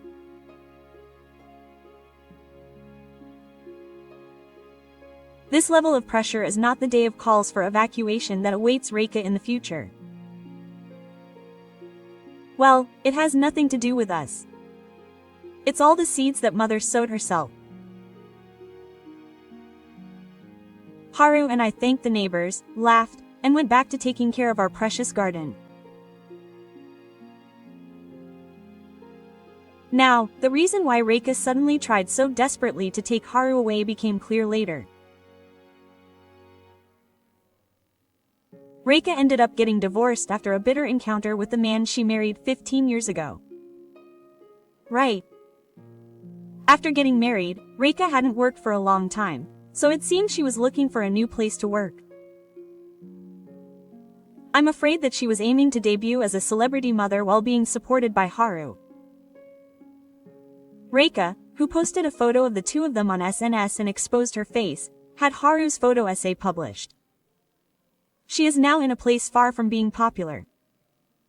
Her friends, who found out what she had done to Haru and that she had tried to take advantage of Haru after such a long time, cut her off from her friends, and even when she walks around the neighborhood, they start pointing fingers at her and whispering about her. Furthermore, after returning to work at a snack bar for the first time in 15 years, she has been given the nickname Oni-ba and is under the stress of having to make people buy her snacks with a smile every day. If she had kept quiet, she would never have become famous as Haru's mother. Since everything from 1 to 10 was brought about by her, no one can imagine that she is being mean to her sister. As for me and Haru, we continued to live a peaceful life as we had before the attack from the spirit. Haru's revelation of her past has resonated with people who are currently struggling with their relationships with their parents and those who are not fitting in at school, and her popularity has been boosted.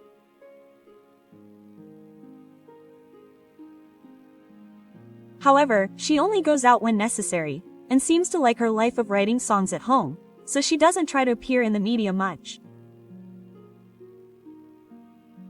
She says nice things like she wants to live here leisurely with Auntie Madoka forever. But I would like Haru to feel free to take her away if she finds a place she wants to live and someone she wants to live with. I'm bound to be lonely, but I should prepare myself for that even now. Also, it was Haru who gave me the opportunity to live a relaxed life here. Including that, Haru has given me plenty of happiness in the last 15 years. Well, for now Haru says she wants to stay here, and there's no reason to rush Sukai, so I plan to continue enjoying our life together as a couple.